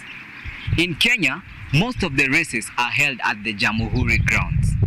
In today's episode of The Future, we'll focus on young motocross enthusiasts from Kenya and neighboring Uganda.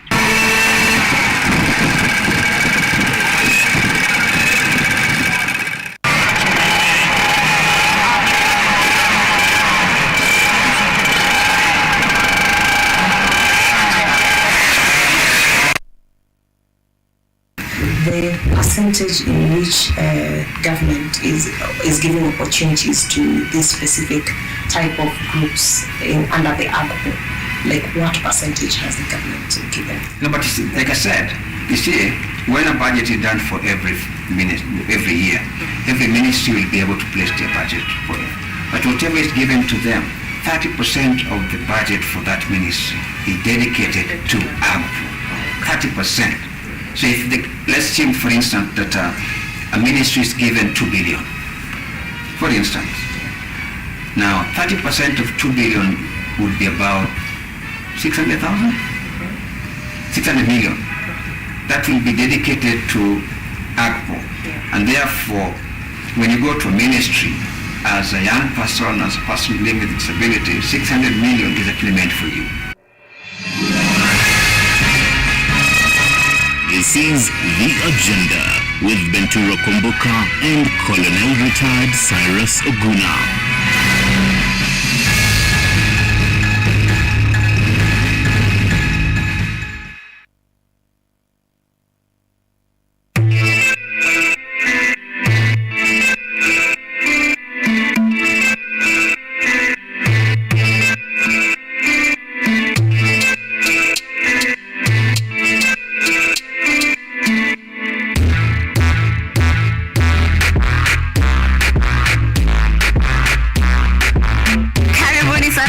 Church Attraction. I'm your host, Esther Becky. And my name is DJ Tero. We start you off with a word of prayer and get you started with a live transformational worship experience.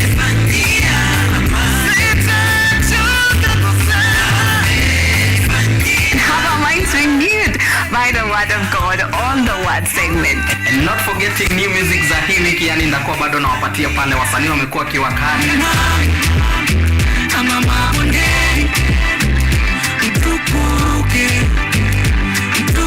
So make sure manzo umetune in because zitakuwa zina flow pia pale mixes kwa wingi, yani zitakuwa zina come through, and pia performance yani from our gospel artist hapa on gospel apps from 7 to 10 a.m. only on Kenya TV.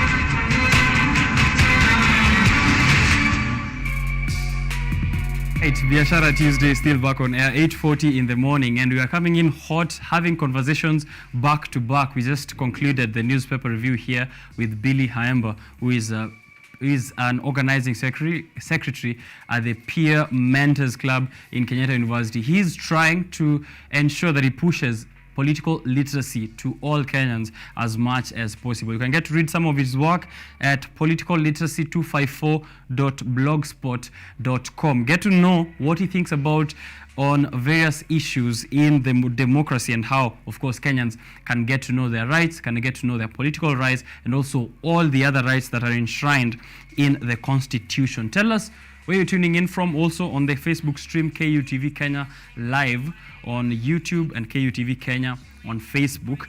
Dennis Jordan, very impressive. Keep up, Billy. So yeah, that is a comment from a few minutes ago when we had here Billy Haemba on the newspaper review. I see Hello Writer.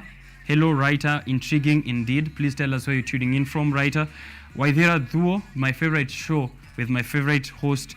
You're watching from Nakuru. Asante sana, Waithira, for tuning in. Now, personal finance is a conversation that we have always tried to make sure we bring to you in a way that is understandable across board. And that's why we do bring here Elizabeth Waithaka often, more often than not, to educate us in matters of money and also how you can manage your finances as an individual, as a group, as a couple, as a family. And today we're taking a look at the 4 pillars of personal finance. But before I preempt all of the awesome information that we're about to receive from her, I think it's important I welcome you back and also, get to allow you to greet our viewers because it's been a minute before they saw you.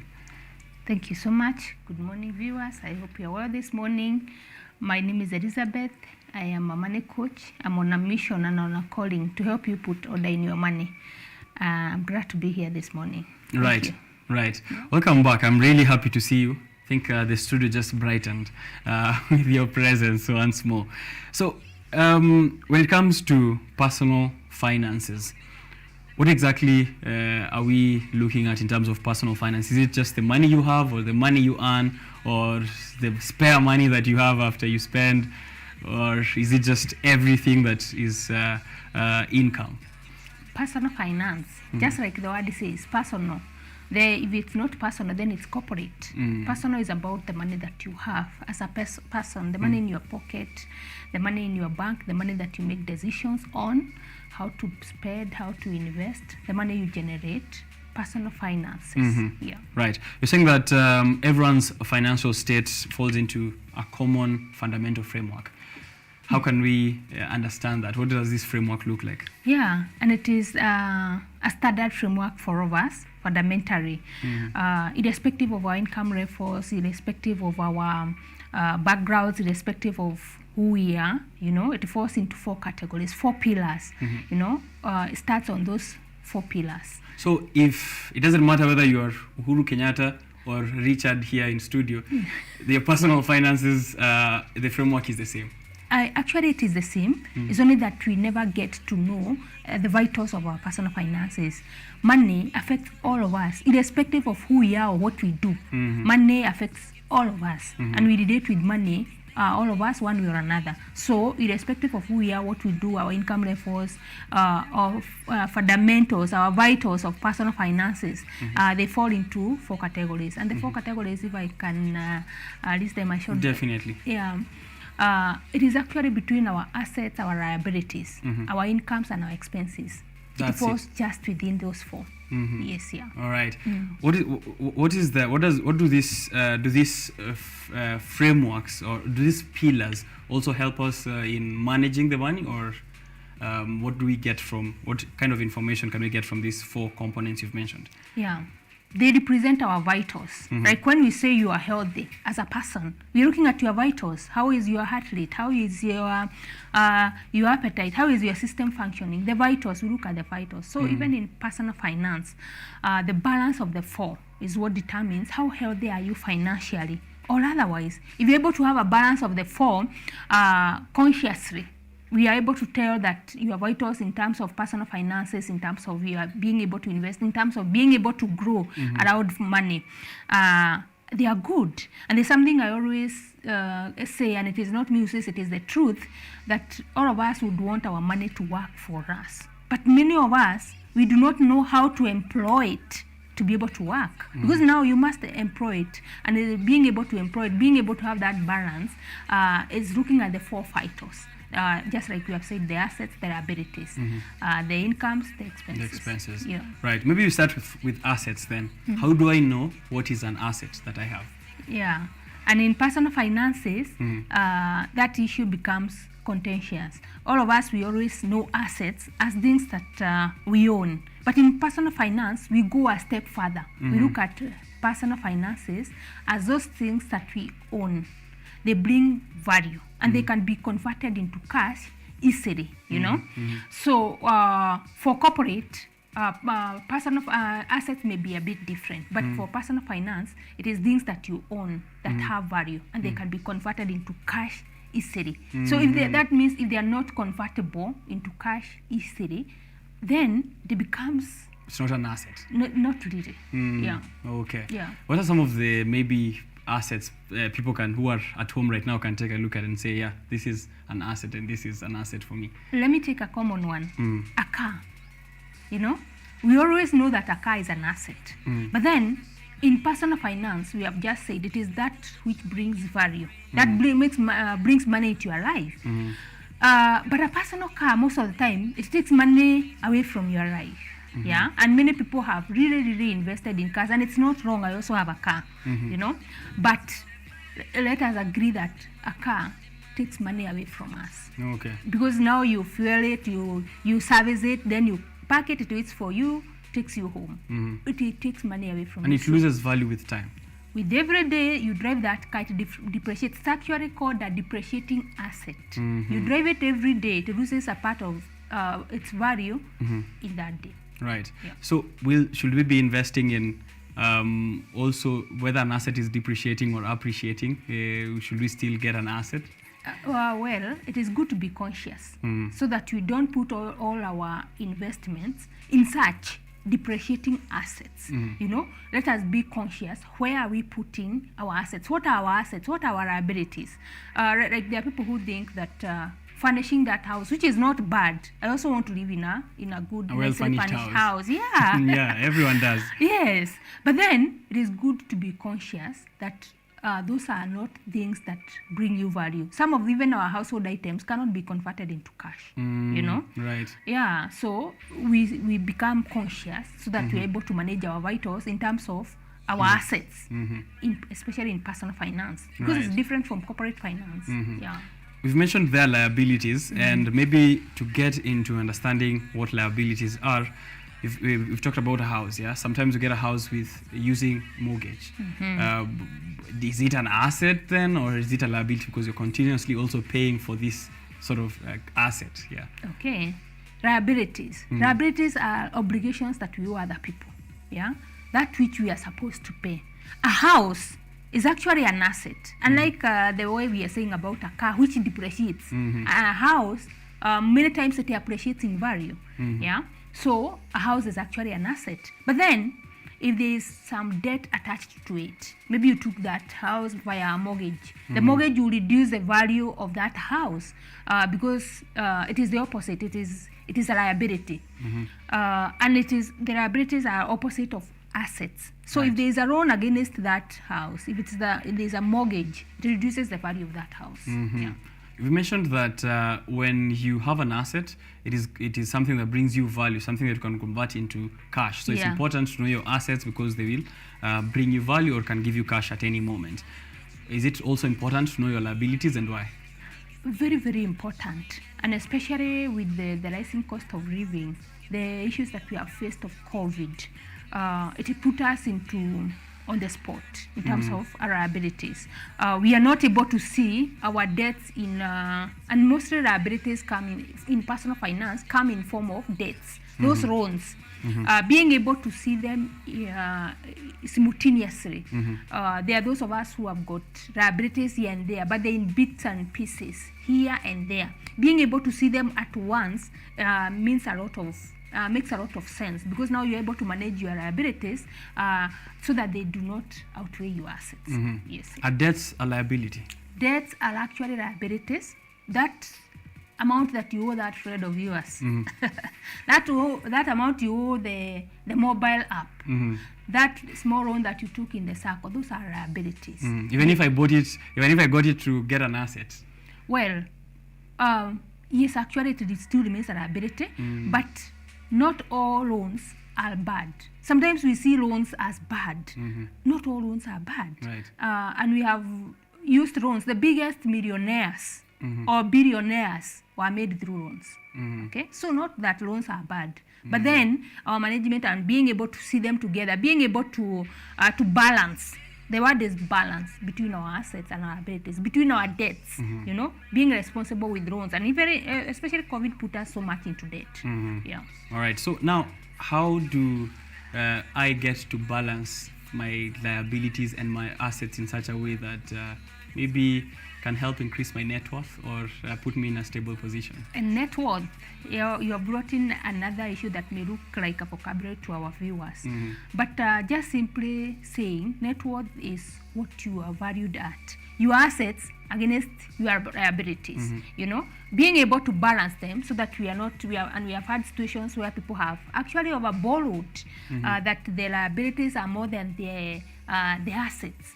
So being able to have that balance so that you don't overborrow, so that you don't put your assets into problems because of overborrowing, because really the assets or debts are secured against our assets. Yeah. So having that balance is what makes a difference. Yeah.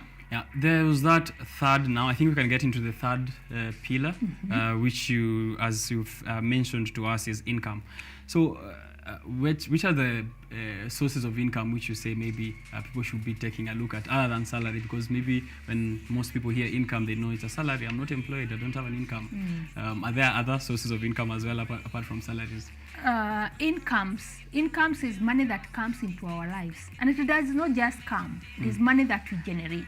You know, of course, salary. As much as you are mentioning it in that light, salary is an income. Yeah. There is also passive income. There is interest. There is dividends for those of us who have managed to invest, albeit how small. That investment gives you an income, or it brings money into you. It generates some money for you. There are issues that may bring, or there are situations where you may find money coming into your life, generating money maybe from your employer. It is not part of your salary. Like those people who enjoy a medical cover from the employer. You can count that as income. It is income actually, because you tend to benefit from it. There are employers who provide, for example, transport. You know, it becomes an income because you'd have paid for that transport. But now it is being shouldered by the employer or something like that. So it also comes in as an income. And as you are counting your income, because it reduces the expenses that you are going to direct towards that kind of cover. Yes. It's an indirect income. And it's good also to look at your incomes or lack of them, so that we are not just relying on the salary alone. By being conscious about your income, you're able to see where can I even generate some passive income. And when we talk about passive income, it may look like vocabularies. But they are not. It is money that comes or you generate without active involvement of yourself. Yes. It's what they say. Unatengeneza pesa ukiwa umelala. That is your money working for you. Yeah. So there is also, I understand, various types of income. I was taking a look here: disposable income and discretionary income. Quite a mouthful there, but how do you understand those? Disposable income. After you have paid for your incomes, maybe let's talk about the salary or the business profits. Those are as incomes. But after you have paid for your expenses, be it house rent, clothing, food, that which remains is your disposable income. It can be used also as a discretionary income. It is the one that you use on other things that are away from the normal life, normal expenses of life. So that is a disposable income. And it's good to always, many times, because of, especially with the rising cost of living, we always find like our disposable income is very little or it's not there at all. But now working from the point of knowing my disposable income is so much, or I need to increase it to this much. It helps you to grow with your personal finances.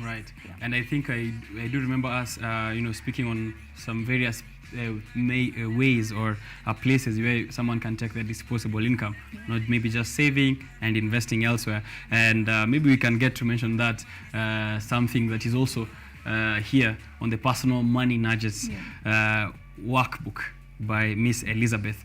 So the fourth pillar of personal finance, which is something that I am also struggling with thoroughly. We've spoken here a lot of times about expenses. I've been trying to tame my expenses for quite some time, and I know that that is also quite an issue for many people who find themselves either in debt or taking too much loans. So how can we understand expenses and also regulate how we do our expenses? That's a powerful question. How do we understand expenses? And many times we find ourselves not able to draw the line between our abilities and our expenses. And especially because of what we have been saying in the past, the fact that we grew up with very little information around money. So we always find it very overwhelming to understand some of these things. But being able to understand your expenses, being able to draw the line between your abilities and your expenses is a very major component of growth around personal finances.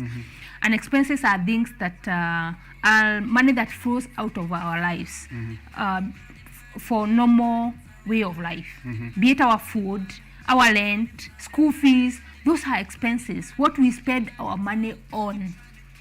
And when you say you are struggling, you are representing many. Yes, I'm not able to keep track of how I spend on a daily basis, but it is also an issue when it comes to income, because also sometimes people are not able to track income. So which one is the one we should be taking a look at? Sometimes when I go to these online spaces like Twitter, you get a response like, I don't track how I spend, I track how I earn. So so let's say I do not have enough money, I should be thinking about how much more I can make rather than how much I am spending. Growth in personal finance involves two issues, or two. If you're able to balance two items in your personal finances, you're able to grow. One of them is, of course, your income. If you're able to increase your income, if you're able to create that passive income we have talked about, you are growing financially. The next most important that will help you and give you growth in your personal finances is being able to track your expenses, so that you don't spend your life. And many of us have found ourselves in that situation, receiving money in this hand, spending it on this hand, and what happens in the middle, nobody knows, So if you look at your M-Pesa statement for the last 6 months, yes. and you see how much money maybe have passed through your M-Pesa, and you're like, where did all this money go?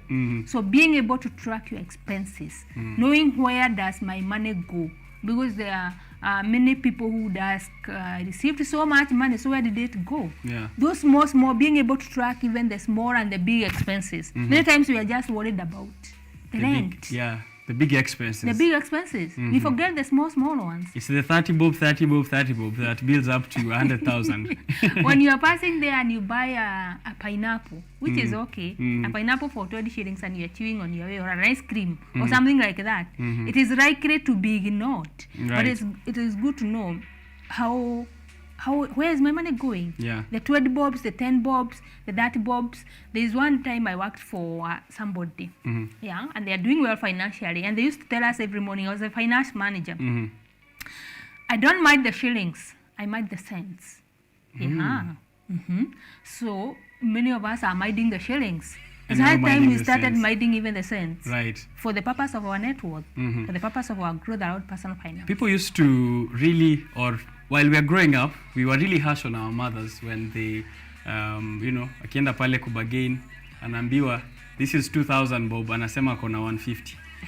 And you wonder, but mom, you can actually buy this. Then we get to understand that even that 100 shilling still does matter, even if that's small. It does. And you see something like tissue. There are those people who use so much tissue. It matters. Right. Let us not ignore that. Yeah. It may look very small, and especially as but it matters. Right. It does. It does matter. Yeah. So loans, mortgage, car expenses, airtime, school fees, all of these things, from airtime, school fees, rent, should be all factored in when you're tracking your expenses.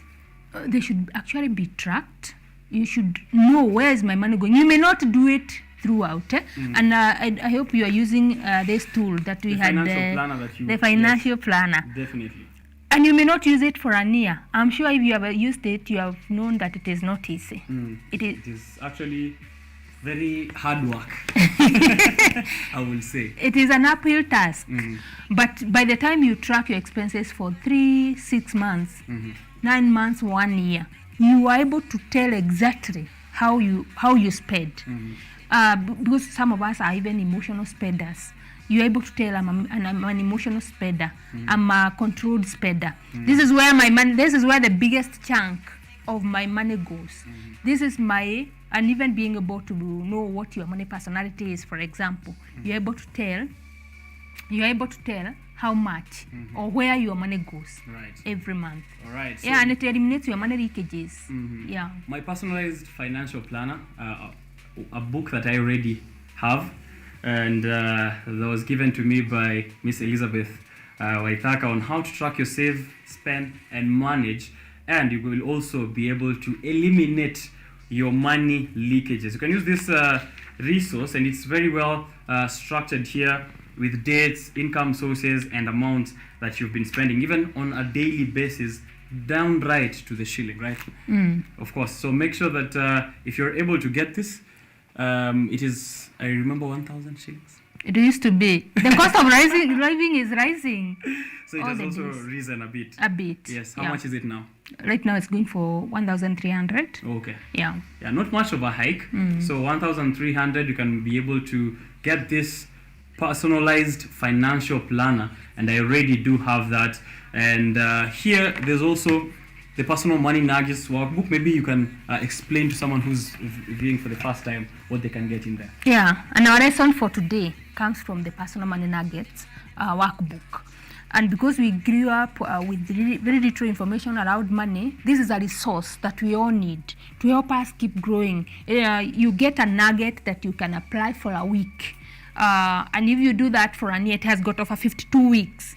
It is designed that every week you are working on a certain money nugget to help you grow. Put order in your money, grow in your personal finances, be able to invest, be able to come out of debt, be able to deal with your issues. Be self-aware in terms of your personal finance management. So it's a tool that all of us need to have. Yeah. All right. So make sure you get that. How much?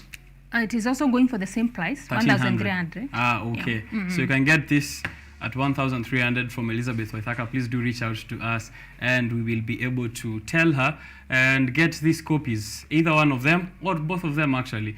You get yourself in a very well maintained path of personal finance. You have also, that's something I've seen besides what we are discussing in the show. Yeah. You also have other programs which are running, maybe the ones that you can give us insight into, especially on kids and literacy in terms of money, because some of us didn't get that knowledge as early as that.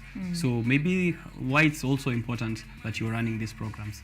As I said in the beginning, my mission, and it's actually a calling, is to help people put order in their money. And I'm especially passionate about children, teenagers, young adults. The Children Finance Literacy Program is still ongoing.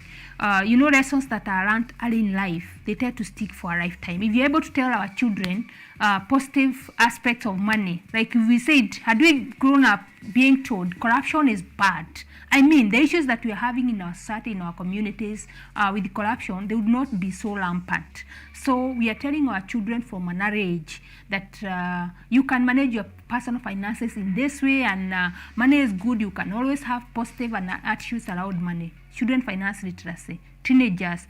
There's a program that has already been launched now for young adults. It is never too late. You can always start.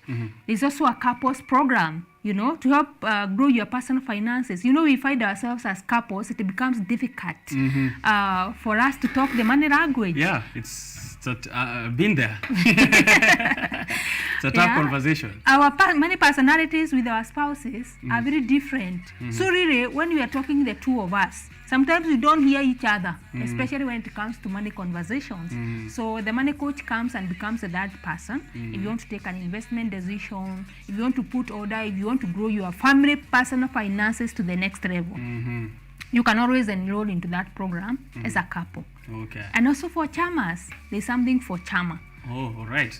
I know there are a couple of chamas here in KUTV and also other friends of mine that I know. Maybe what do they get from the chama program?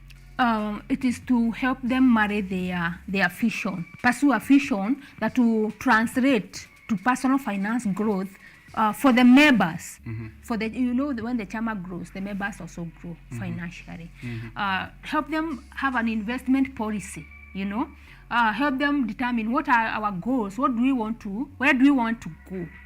Where are we right now? Where do we want to go? And how are we going to get there? Right. That is a program for the chamas. Right. Yeah. So my fellow Tujumuike brothers, mnajua mahali mtapata information on how to grow our investment as a chama. I know the relevant audience wamepata kusikia hiyo. There's also the other book out. I'm just having a look at it, the Money Club Workbook for Teenagers. Yeah. Right. This is a new one. I don't think I remember this one from back when we were here. It has been there. It is actually my second book. Okay. It has actually been devised. We have got a copy here. We can always have a look of it. It is to help the teenagers. It is a revised copy, Money Club Workbook for the 21st century teenager. Yeah, the teenagers that we have right now, and my children some of them are teens. They are different from how we grew up. Yeah. So we have got that resource to help the teenagers also start early, developing positive money habits. It's important. I know there are also there are various sources of income, expenses, and their own little tiny assets which they can later get to grow. Na pia wajue kwamba there are debts which are coming up, but as you said, not all debts are bad debts. It's also good to understand how exactly debt works. Thank you very much, Miss Elizabeth, for that conversation. Maybe final remarks on personal finance and how people can take these 4 pillars, as you said, and ensure that they're always on track with how they are managing their finances. And then, where they can also get to reach out to you, people who are in chamas, watu ambao wako ni couples, and also people with teenagers and children who will love to get financial literacy.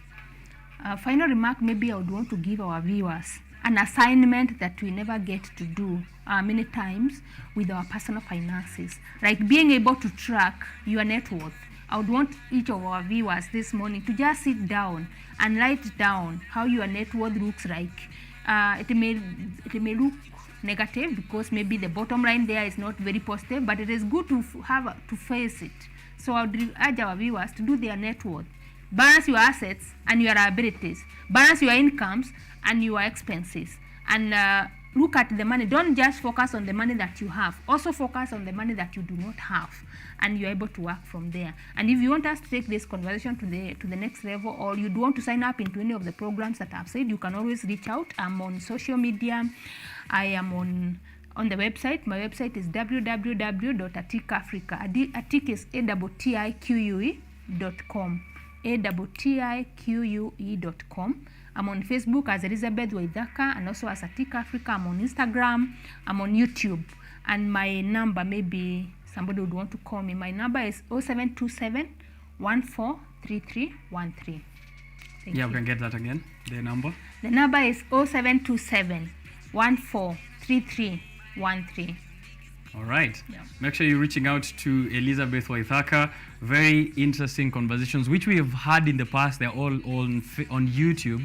We do upload them. So make sure you type there, Elizabeth Waithaka, KUTV Biashara Tuesday. You can get a list of all those conversations that we've had before on managing your finances and also on various issues on personal finance, from debt. And also today, we just spoke about assets, liabilities, incomes, and expenses. And also, make sure that you are not just listening for information, but you're also putting it into practice by either using one of our personal workbooks on finance, and also this financial planner, which is really, really helpful in tracking how you save, how you spend, and also how you manage your money to eliminate money leakages. But it's also really important if you can get them as a pair, because you get to learn here and also you get to apply it by using that personal finance planner. Thank you very much for coming through once again. We do it again, right? Thank you. Thank you. Yes. Taking a short break here on Biashara Tuesday, and then I will be back. I think guys from Ekobana somewhere here in studio, I'll be having them here with them on a conversation about them hitting the market, because that was the promise they gave to me before they went to the New York finals, to the Health Prize finals in New York. They said once they win the $1 million, watanipatia 1%, alafu they will get to use the rest in the market. So let's go for the break, and then I'm coming back with $1 million worth of a team. Stay tuned.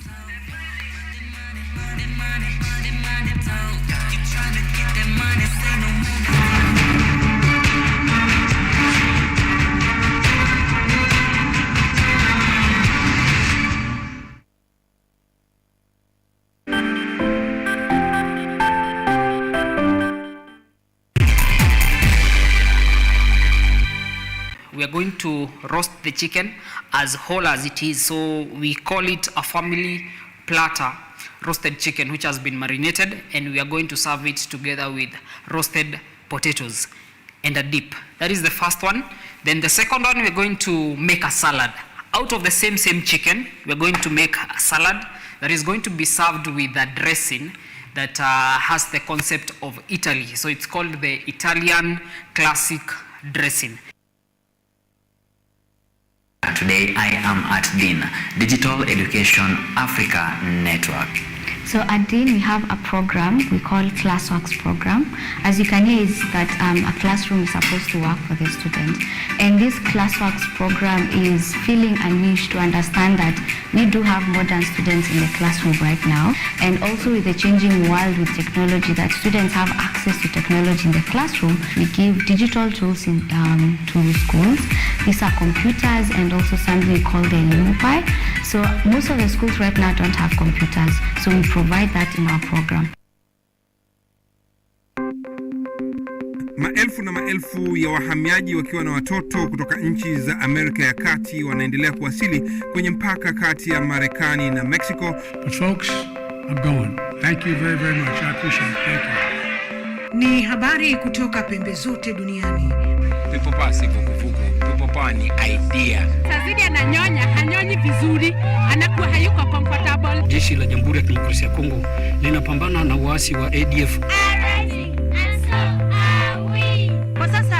wito kwa mashirika, makampuni na vile vituo vya uchukuzi. Mambo mengi yatakwenda kama yalivyopangwa. Hapa ni kuna mmoja wa viongozi wa chama cha wavuvi katika eneo hili. Zaidi tunajaribu kuwapa chanjo ili ina boost ama inanyanyua kinga ya mwili, ndio inaenda kupelekea kupambana na virusi. Ni duniani leo, Jumatatu mpaka Ijumaa, moja kwa moja kutoka VOA Swahili, Washington DC.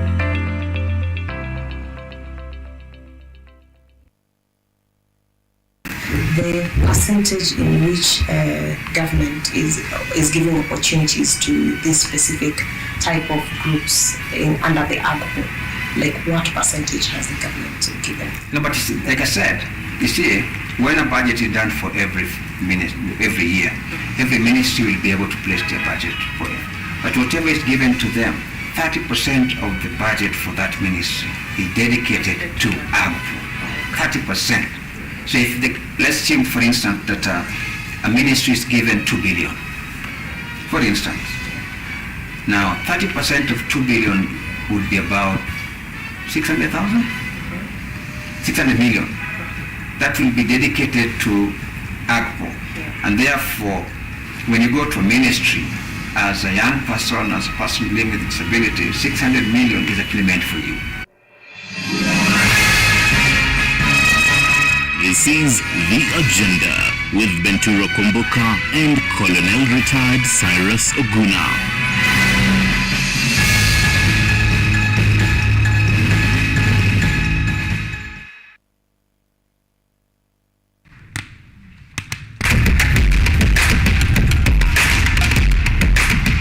Access to knowledge. Solution to unanswered questions.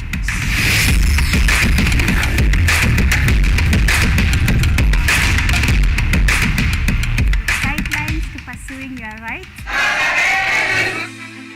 and repossessing your property, intellectual or material.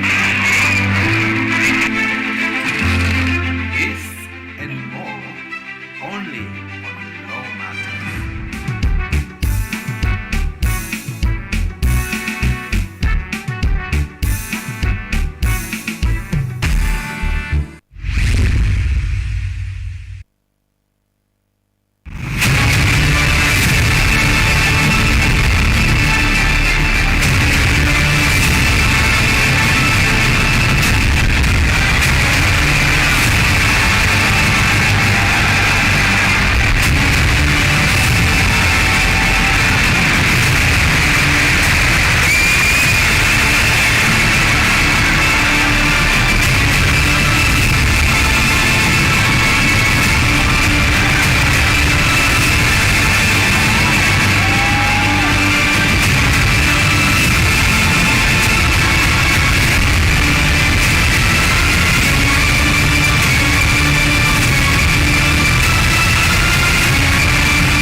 Today I am at DIN, Digital Education Africa Network.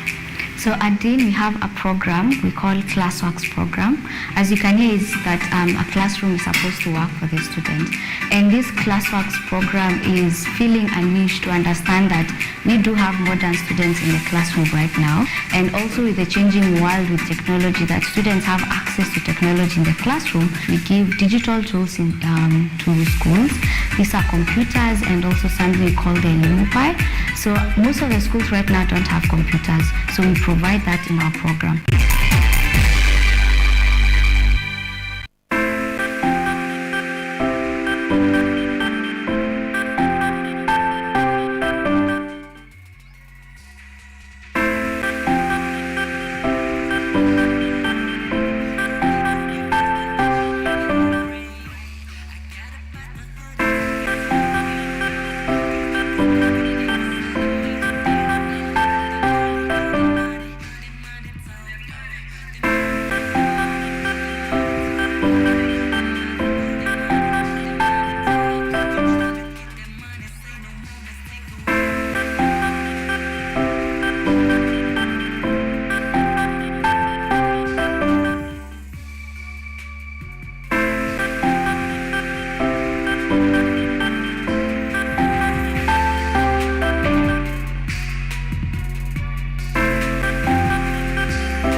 right, we're back here, 9:20 in the morning. KUTV Kenya, Rise Today, the best morning breakfast show you can get on your TV stations right now, and the best one of them all being Biashara Tuesday. We are live still on our Facebook pages at KUTV Kenya. Please make sure that you're interacting with us and giving us your feedback. And also on Twitter, tag me on my personal handle at Richard_OKENYA. Several guys already, of course, have been tuning in, and it's important that I mention, ndio watu wasinimalize pale. I'm seeing the Black Rebel tweeting and tuning in from Juja. Asante sana Black Rebel for tuning in. Tell us the amazing things you've loved about the show, or anything else that you have on these conversations we are having here on matters of business. Now, Halt Prize. We've had a conversation about Halt Prize for such a long time. I've sat here with several campus directors from Kenyatta University, University of Nairobi, St. Paul's University, and JKUAT, and many other campuses where Halt Prize is having a chapter there. And of course, Halt Prize is a global competition that allows students or innovators from all around campuses in the world to come up with solutions that are geared towards a very specific theme. And I'm going to get the correct statement, the correct Halt Prize goal for, or the theme for this year, but I think it was to bring people back to work. Yes, bringing people back to work.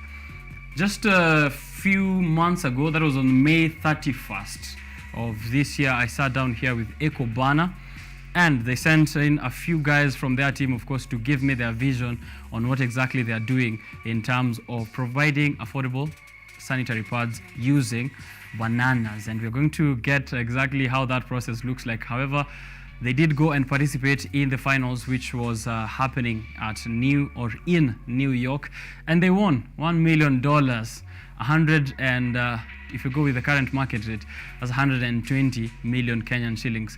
So I'm hoping your 20 million transaction cost, they can leave it here in studio after they go. But I'm sitting here with the CEO and founder, and also the one man in charge of marketing and also communications, to get me a perspective on what they're looking forward to do in the next few days, and also their vision for the future with EcoBana. So tune in if you have any questions. If you're a startup who wants to participate in Halt Prize, this is the time to get to learn how they did it and how you can do it next year when Halt Prize comes back again. Thank you guys for coming through. Thank you for having us. I'm going to allow you to introduce yourselves, and also maybe just a general look into your specific roles at EcoBana, and then we can get to this conversation. I think I can start with you, the far end, and then we can bring it this way. Okay. My name is Brian Ndongo. I'm the Chief Communication and Marketing Officer at EcoBana. I'm a communication student at St. Paul's University. I'm a writer and I'm an actor. And I'm passionate in creating impact to the society.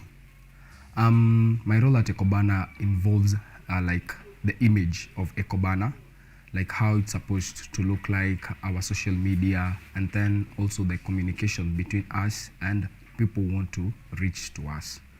All right. Wanna see you? Yes. It's your time. Thank you. My name is Lennox Omondi. I'm a student at St. Paul's University. I'm the CEO and founder of EcoBana Limited, and an SDG 5 champion, a fellow with Africa 4 SDGs, and also a Halt Prize 2022 winner. Right.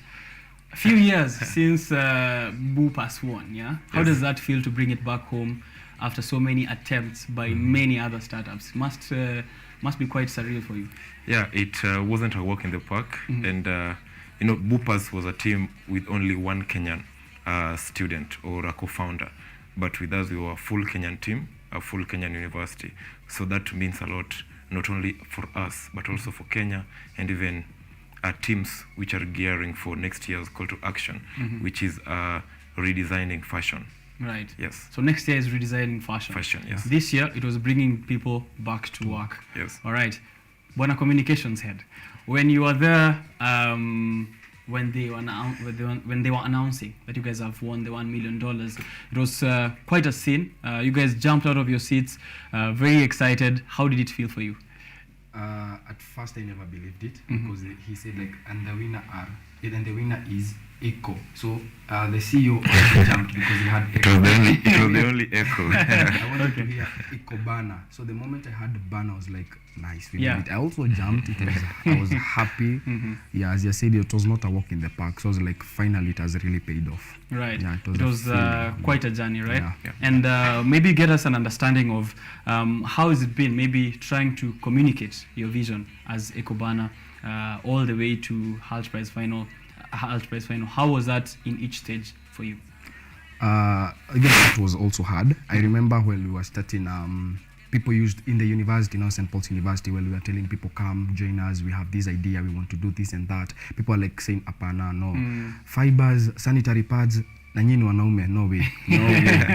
So they were so they were also calling us ati wanaume wa pads. Yeah, so and you really like had to tell people, hivi this is the way we want to do it. They never understood. Also communicating to the school, you know.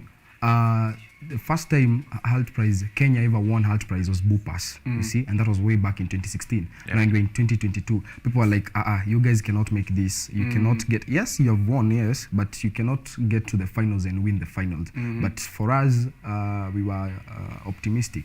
So even communicating to the school, come, be on board, help us. It was also quite a challenge, but finally they helped us. Right. Yeah. And wanaume wa pads.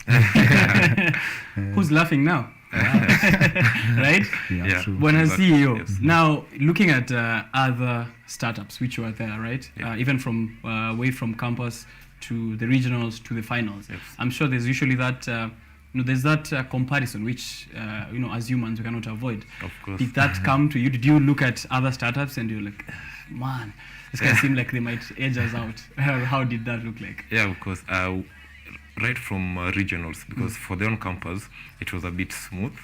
But from regionals, we started narrowing down teams that we are afraid of other startup because each and every team has their strength. Now, at the Global Accelerator, we were 28 startups, and only 6 startups were to make it to the global finals. Again, we were to do that comparison because there was a team from Hong Kong, Australia, there was a team from Switzerland, a team from Cameroon, South Sudan. So there were a lot of teams. So, and every team had their own strength. Right. And every Friday... You cannot ignore it. Yes, you can't ignore it. You can see it when they're pitching. You can even feel it. And every Friday, we had pitch Fridays.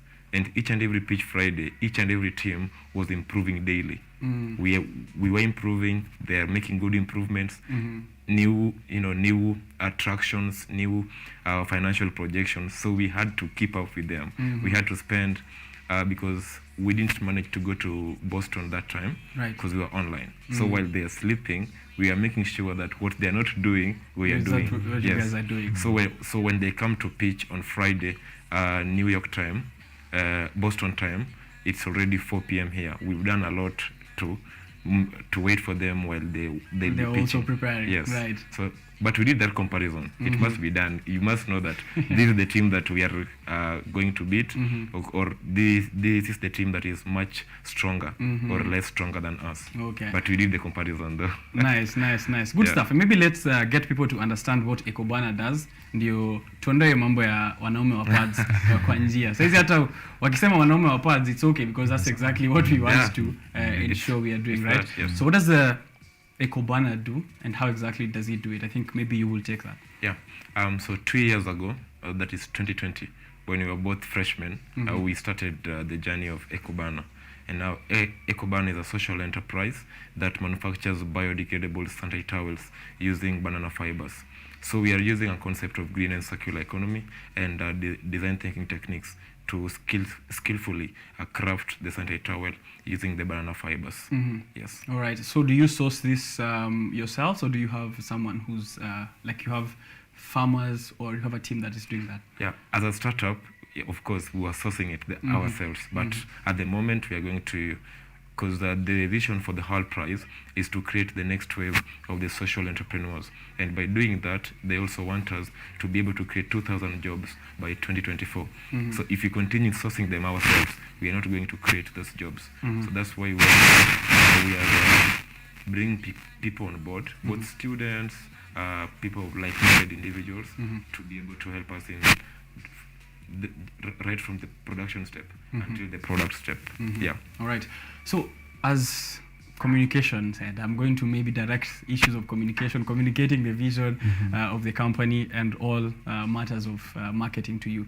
How do you plan, or what is the plan currently to ensure that now Ecobana is getting to as many people as possible? Because this is a solution that is going to be really helpful, especially for people who might not afford conventional sanitary towels that are currently in the market. So what's the plan like now to reach to many people? So the plan currently is like we've opened channels to everyone, because we know, manufacturing this ourselves, right from production to, let's say, step A to step Z, requires a lot. So we've opened channels to people, like, come tell us you want to help us do something maybe in step B. So, and try to talk to us, explain it to us, how will you do it? Someone else might come, has a knowledge of step F. So come and tell us, how do you want to do this? How and then so when we sit down, we'll be able to discuss, and we'll see this one will enter into Ecobana in this way, and after agreeing, this is how we can do. In reference still to the theme of bringing people back to work by employing 2,000 people by 2024. We need now to employ these people, because you see, sourcing for the raw material from the farm to the factory where we are reaping the banana fibers, and then now the banana fibers to the crushing and to making the sanitary pad, and then to the distribution and to marketing, we require a lot of people. So for us, we've just like opened channels of communication, and we are accepting anyone. All right. Yeah. And so currently Ecobana is based in Nairobi? We are currently in Limuru. Oh, in Limuru. Yeah. Okay. Is this where the production is taking place, or is this offices for the startup? This is generally the production. Offices, we're going to set it somewhere else. Okay. Yeah. Limuru is where St. Paul's University is at? Yes. Okay. So are you still maybe working with the university in one way or another? Yeah. We have not cut ties with St. Paul's University because we are still students, and you can't outshine your master in some way because we still need a lot from the university because we still need guidance, consultancy, short nitty-gritties which the school can offer because we are still their students, and because we are also students of marketing, mass communication, we need the university and they need us in the whole process. Yes. All right. Now, you've mentioned that there are other, of course, nitty-gritties and other things that you get from the university. Yes. Maybe let's take it back also to Heart Prize Finals. Apart from the $1 million, and I think it's also good because I introduced with the presence of other startups, which is also a good thing in terms of motivation, in how you're preparing for your pitch, in how you're also evaluating your business model. Are there other things apart from the money that you can say you really were very important for you to gain in this journey of Heart Prize? Yeah, there was a lot, because the whole prize journey is they don't only help you to bring a game-changing business, but the whole process of business incubation helps you to reimagine the industry where you are. If it's food industry, the Heart Prize will help you to revolutionize it, reimagine it, and also know the competitive landscape of that startup or of that business, so that by the time you're going into the market, you know how to bring quality to investors, how to bring quality to customers, and also how to drive marketing strategies, building scalable enterprises, because you can't build a scalable enterprise if there is not going to be an entrepreneurship growth. So they help you to build a scalable enterprise, which also will propel an entrepreneurship growth, and that's what they did to us. That's why we are here where we are. All right. Yeah. Scalability, you've mentioned there. What are the plans for scalability looking like? The plans for scalability are underway, I can say that, because we now need to build a big headquarter where we'll be doing our production in the whole country, maybe 2 or 3 of them. We had talks just the other week with USAID when there was a declaration in Kisumu for menstrual hygiene management.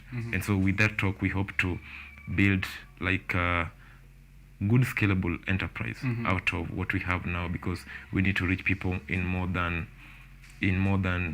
African countries, because that's the goal, to expand in all African countries, if not all, but major African countries with major banana production, because we are using the banana fiber. But for us now, we want to revolutionize and take the whole chain of the banana, right from farming, planting the fruit, and also the banana fibers. Okay. Yeah. What is the pricing like in for one sanitary pad that will come from Ecobana? Okay, actually, as of moment, we've not yet commercialized the product, but we are planning to be cost effective. We are planning to be different from the sanitary pads that are in the market currently. Yeah. All right, so it's going to be cheaper. Yes, it's going to be cheaper. Yeah, of course. Okay, of course. Because of course. when you compare pricing methods that are being used to sell products like sanitary towels, and because they are tax-free, you don't hype it at an extent where somebody will be comparing between a bread and a sanitary pad. And when that comparison is made, it means that as business, we are making it hard for people in that sector, because almost in Kenya we have a serviceable market of 27 million girls and women, meaning that is a market we are going to lose just because our price is high. Then they'll opt for food, because you can't die because you don't have a sanitary pad. Yeah, you'll opt for food. So when that comparison is made between a bread and a sanitary pad, there we don't want to make that. We don't want people to do that comparison.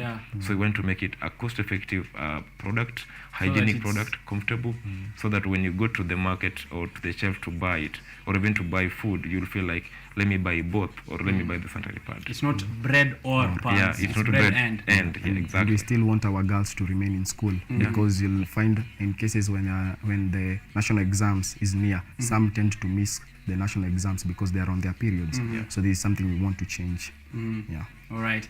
He mentioned earlier about Bupas having only one Kenyan, and the rest of it not being Kenyan.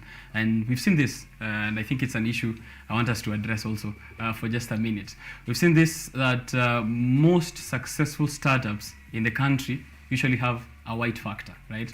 It's usually a black co-founder to reach out to the black masses, and a white co-founder to reach out to the investors. You guys did not go that direction. Was that intentional, or didn't you know that maybe you could fine-tune it with a white factor? You did, and you won still, right? Yeah. But did that ever cross, or have you had to think about that as one of the factors which affect how far startup can go in the country? Surprisingly, that has never crossed. Okay. Yeah, because this team, this is a perfect team. We have worked not only the path of Ecobana, because before we started Ecobana, we met just like freshmen. You see that relationship that you guys have when you're all fresh in campus. So I believed in this team, and we also believed in the startup, even though we started, kind of failed twice, lowered the pressure down, like we were going to stop, but again we rose up. So this is a team we've worked with, a team that even people don't believe that there should be a white factor. For us, we believe that we are going to get what we want from the white factor. So like we were from Kenya, went to their home country and got what we wanted from them. So, but we also don't view them like as a white factor. As a white factor, yeah, right. we view them as maybe investors. We view them like people who have the same goal, the same vision, because menstrual hygiene management is a talk even that happened at the United Nations General Assembly when we were preaching that day. Right. So it's a journey of just bringing everybody who is like-minded, with the same vision, with the same goal, on board to approve a concept or to prove a goal and a mission. All right. Yeah. He's mentioned that you mentioned failures at some point. But what are these failures you guys have gone through?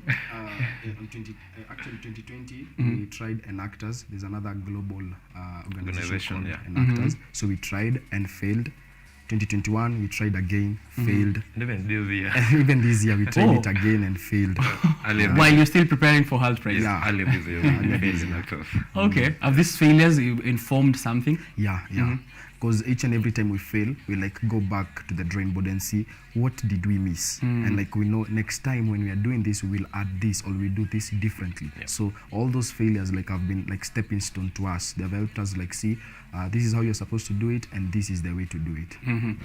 How would you say the role of Halt Price has been in maybe growing startups and growing innovations all over the world, now that they've been doing this for quite some time and you guys have participated through the whole process from scratch to finish? Are they strengthening the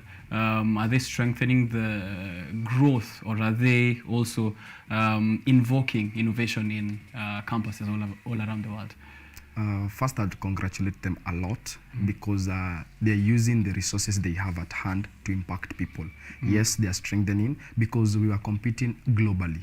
You could see what people are doing in other continents, other countries, and you could see they are solving problems, that real problems. So for Halt Price, they are solving and they're really impacting people, and I'm grateful to them. Right. Yeah. When I see you, Yes. why is it that it takes us such a long time to get startups like Ecobana on a global stage to win? I don't know, maybe you've seen something that should change or that could change. You guys have, as you've mentioned, 2020 you tried, went back to the drawing board, 21 back, this year also. Yeah. Is there also something that other startups in Kenya need to be doing so that we can also push more? When it gets to Halt Prize finals, it's not a question of whether we might get it this time, it's we are going to get it, or we are most likely going to get it. Yeah, I think with the Halt Prize, it's just different, because if we didn't have perseverance, we I think just at the regional level, that's the place where we are going to be, because what Halt Prize wants from you is to see that consistency. They want to see that growth. They'll tell you, we want this today, and you have to bring to them that thing today.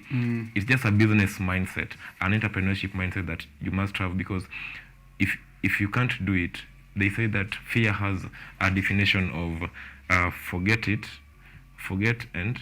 everything about it and run, or face it and rise. So if you just forget everything, it's just fear. So Halt Prize has helped us to have that persistence, that growth, because we've seen a lot of startups from Kenya make it to the global accelerator, but they don't make it to the global finals. Yeah. I tell you, there's a lot of heat and pressure at the global accelerator. Yes, it's a 3-week intensive business incubation, which really requires everything: focus, hard work, persistence, teamwork, mostly, because that is when there's a due diligence, and its deadline is at 11 p.m. And all of you have work to do. You have like 11 things to prove, and if you don't have teamwork, we anafanya ile, this guy is going this way, all of you will just crash at that point. But it's also nice to see that we had a team 2020 called Clean, which was founded by Tony Olela. The team did well, but also I did have Tony here some time back as well. They did well, but they didn't manage to travel because of accommodation stuff, transport issues, and I think that is also something that happened to us, because we qualified to go to Boston, but we didn't manage to go because of getting funds to go. I think that is also something that has also deprived and also given a lot of Kenyan startups less hope, because you strive to make it at that point, but when you approach somebody that I have this and I'm doing it, they don't believe in that, because they tell you, oh, they still one more step ahead. And how many teams are you? 28 more teams. And how many teams will go to the finals? Only 6. No way, you won't make it. So and then after 6 is one. So they just don't believe in us that we can do it. And that's why we had to remain persistent. We had to show the hard work and also prove that not only is Kenya is globally competitive, but also the startups in Kenya are able to show the world that we are solving problems which are happening in our country, problems which we are the ones facing. Because when you're in these innovation forums, you'll know that Kenya is really a poor country, because everybody will be like, where are you solving your problem? We are solving our problem in the poor country, which is Kenya. So they give reference to Kenya, and to us, I think we started seeing that from the regionals, and it was really motivating us, because somebody is speaking about Nairobi, and the picture of Nairobi that they're showing is not the same Nairobi that you know. So it just gives you that drive that I really want to show these people that my country is not this way, that we are able to, solve our own problems, even though we have them. Yes, we have them. They also have them, but it's us who wants to solve them. It's us to do it for us, by us, and So it's many factors. It's actually many factors that are outside the startups, internal and also external. It's not that we do not have capacity to be on that stage. And something very key is about the theme. Every competition has a different theme. I think that this is something that we learned. The theme for this year is not the theme for next year, and it's a different theme with another organization. So you must first understand the theme, and then after understanding the theme, try now to put your project or your startup or your idea into alignment with that theme, and definitely make it. Okay. As you're still on that, maybe what else can someone who wants to participate in Halt Prize next year know, apart from the process?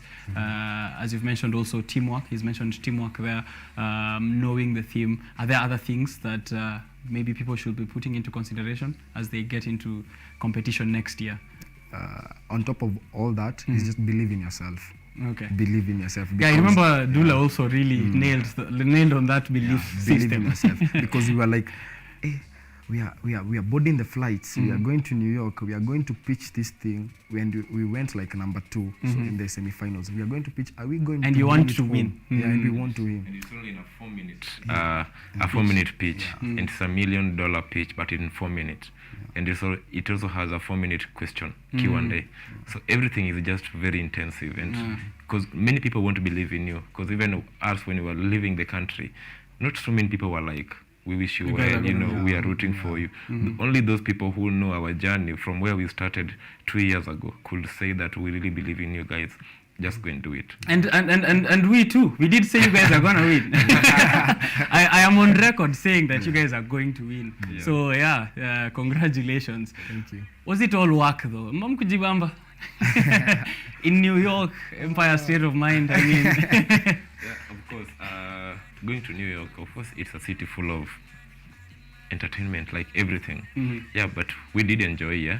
We had some time to walk around Central Park, Times Square, Empire State Building, name them. All of them. It's now your local town. We did. We did. Of course, congratulations, guys, once more. I'm really happy to have you here after you've won. It's an honor, of course, to also have this kind of sit down with you, because I saw the first interviews you guys had, the first 30 minutes with BBC and all the rest. But finally, Biashara Tuesday, of course, the home of EcoBana. All right, maybe lastly, I will take a comment from each of you on the vision, of course, of EcoBana again once more, to ensure that people understand what kind of solution you guys are providing, and also maybe a call out to anyone who might want to participate. As you said, there's someone maybe wants to come in through at a certain part of the process, maybe distribution, maybe processing, maybe manufacturing, and all of that. And also, exactly where they can reach you out. So I think I'll begin with you and then to Maliza and Okay. So mine is the vision for EcoBana is more on employment. We want to create jobs. Right now you'll tell a youth, ati amka mapema, usilale, but in his mind he's like, where am I going? You see, unaamka kwenda wapi? So like for us, we want to create that employment, and not only employment but sustainable employment. That's the vision for EcoBana. Also, we are opening platform and opening our chances. You can reach us through the social media accounts. You can DM us at Instagram, Twitter, Facebook, LinkedIn. We are EcoBana, then Bana Limited. So reach out to us. We'll definitely get back. We want advices, we want major consultations, we want like a baby, but now it has been born. Now it's up to every one of us. We say that the baby belongs to the village, so it's everyone to take care of the baby so that the baby might grow. All right. Want to see you? The vision of EcoBana is still remaining the same, just like we had said earlier when we were starting the Halt Prize. Which was to bring back the world back to work. And also we had a vision to be the best producers of biodegradable sanitary towels, not only in Kenya but also Eastern Africa and also in Africa. So the vision to produce biodegradable sanitary towels is still our number one vision. And in this journey, we are going to continue to innovate, not only stop at the sanitary production, but also to have other innovations that can be used or which we can use banana fibers to innovate, because we can use banana fibers to innovate many sustainable solutions which are climate smart, and also they're very sustainable. And of course, just as Brian has said, we are going to create jobs, because that was the #1 vision. That's why we won the prize. We were able to show that when you get this money, we'll be able to create these sustainable jobs. We'll be able to create a sustainable enterprise, because what I've realized that what most people want, or most girls and women who are affected by period poverty, what they want is not, sanitary pad wrapped in a charity bag, or to show them pity, or to show them concern. What they want is, they want a platform or a space where they can be able to create for them those opportunities for themselves and by themselves. And that's what we are doing at Ecobana. And even that is what makes working at Ecobana each and every day worth it. So that is what we are going to do. That is what we are still going to do, to continue to build that path for trailblazers.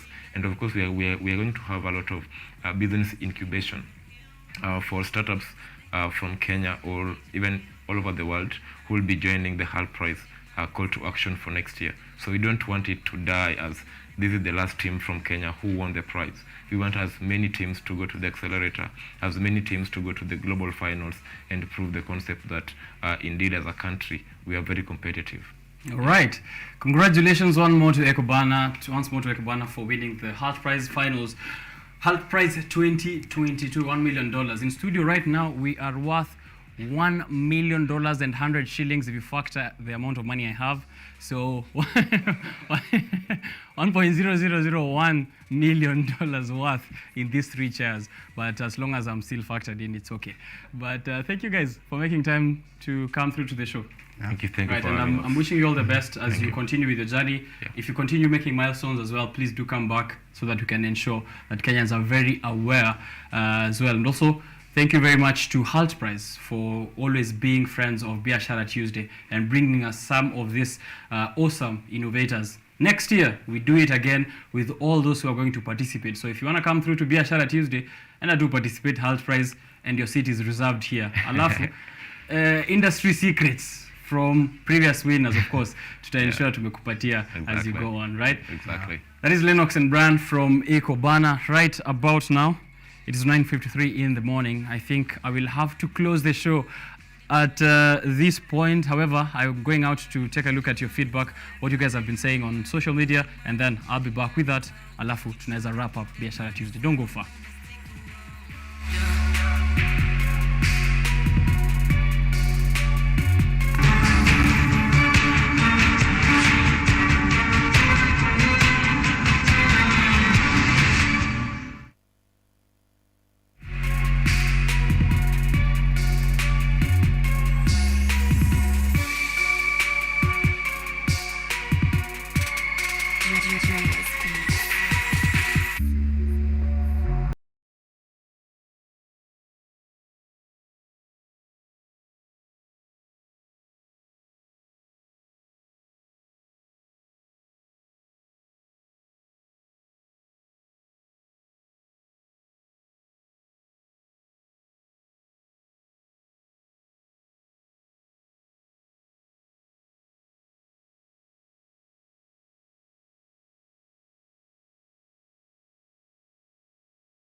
All right, Biashara Tuesday has been live on air from 7 in the morning, and I'm glad that you are able to tune in to every single person ambaye interact na mimi here, including Oyondi Malik. Thank you, Ayondi Malik, for tuning into the show towards the end. Asante sana for also interacting with us on Twitter at Richard_Okenya. There's several other people who are tuning in.